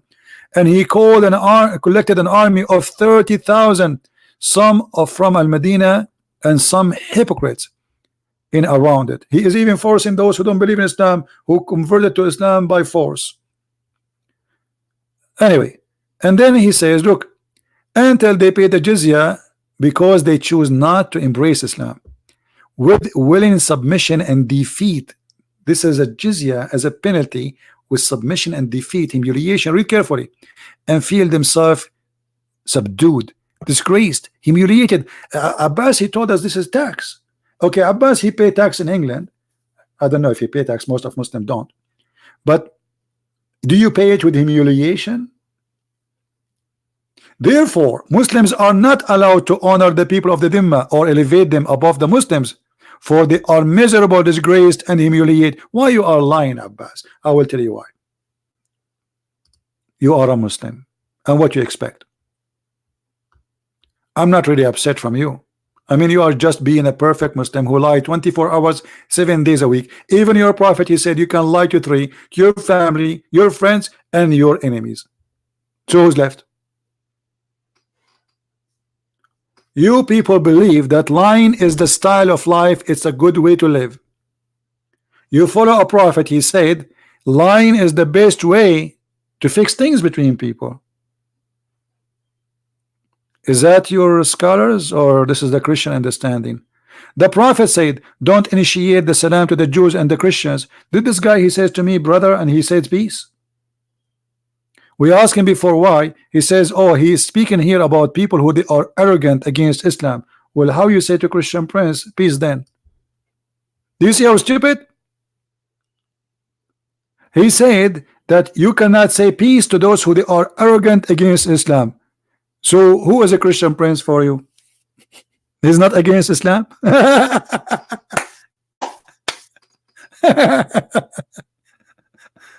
Oh boy. Yeah, you have a very little IQ. I feel sorry for you. I feel sorry for. I don't know how you pass your driving license test. Huh? Dorhia of the mouth does not make you right, my friend. The one who have Dorhia with the mouth is you. You keep talking, but you never gave me a proof. I'm showing you a proof. Anything I say, I open Muslim books, and this is your Muslim website, and I get you busted. It is you who have a diarrhea, not me. Diarrhea is somebody, he keep talking, but he refused to show reference. And what reference we are asking for? Muslim reference. Scholars. Suddenly you don't want scholars. It is you who have a diarrhea. This is what your prophet said. And if you see them in the road, force them to the most narrow alley, which means force them to walk in the sewage. This is why the leader, the faithful Umar al-Khattab, Allah pleased with him, demand his well-known conditions to be met by the Christian, those conditions that ensure the continue of humiliation. Do you see it? And disgrace. To ensure the continue. Yet a potato like you, for you feel that you are low, you lie and you say peace to you, brother, thinking that by doing that maybe you can protect Islam and practice in taqiyya. It doesn't work with us. You see who have a diarrhea? It's your prophet. He cannot keep his mouth shut.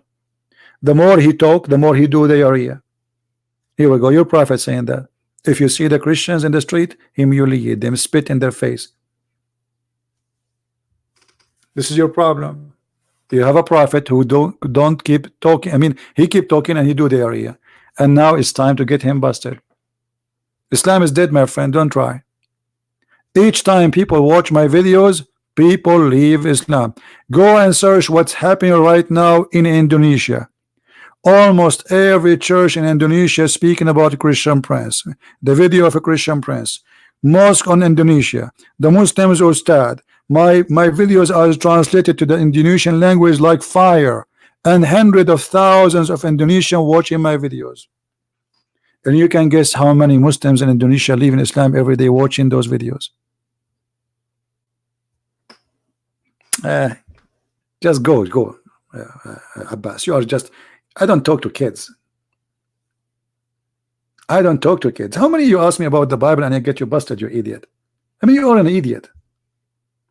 And you know what, Abbas? I will call you right now.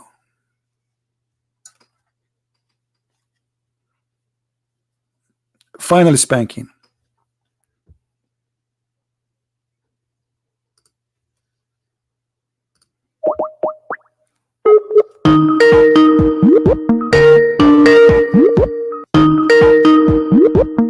You want to ask me about the Bible? Let us see.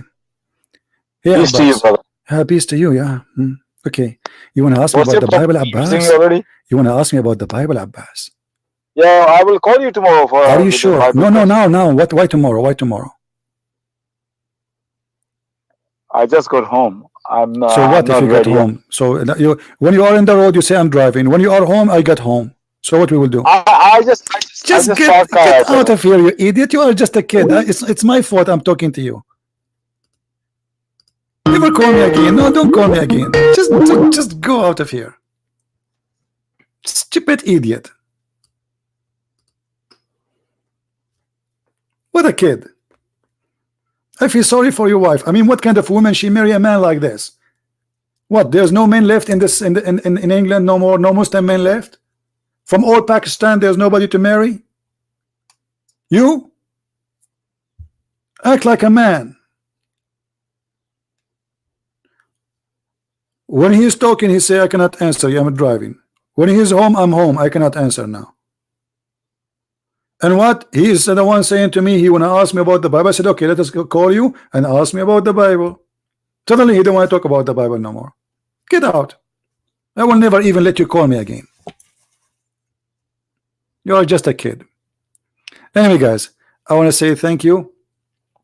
And those who copy my videos, by the way, you can make them pieces. You can cut them pieces if the video is long.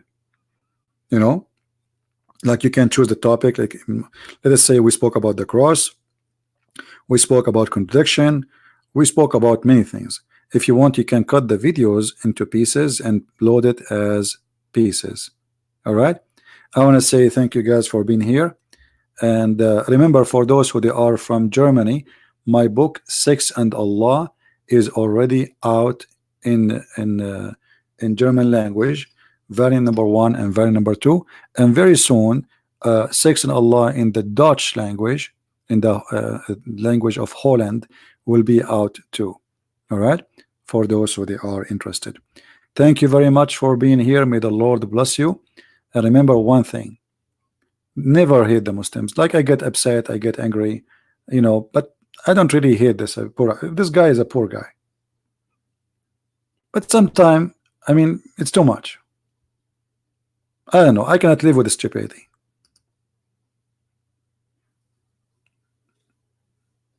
You know, like, you have a limit of patience, you as a human. And stupidity is number one enemy for me. Especially when somebody, he plays stupid in purpose. He can be smarter, but he in purpose, in order to avoid answering anything, he played dumb. Okay, Allah, he says there's no warner before you, Muhammad, he will not answer it. Allah says, if you kill for me and you die for my sake, I send you to heaven. Is that a blood sacrifice? Yes, this is a blood sacrifice. You kill for him, you go to heaven. And you sacrifice to forgive your sin. And the first one who asked people to sacrifice is Allah. It's not the pagan. And the proof is in the Quran. All over the Quran. And the first one who orders somebody to bow down beside God is Allah. Your God, Allah, he teaches shirk. He ordered the angels to bow down to Adam.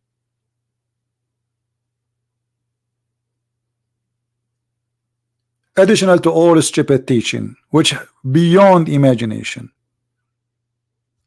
Thank you all for being here. May the Lord bless you, and thank you for those who support us in every way and every mean. I appreciate you all.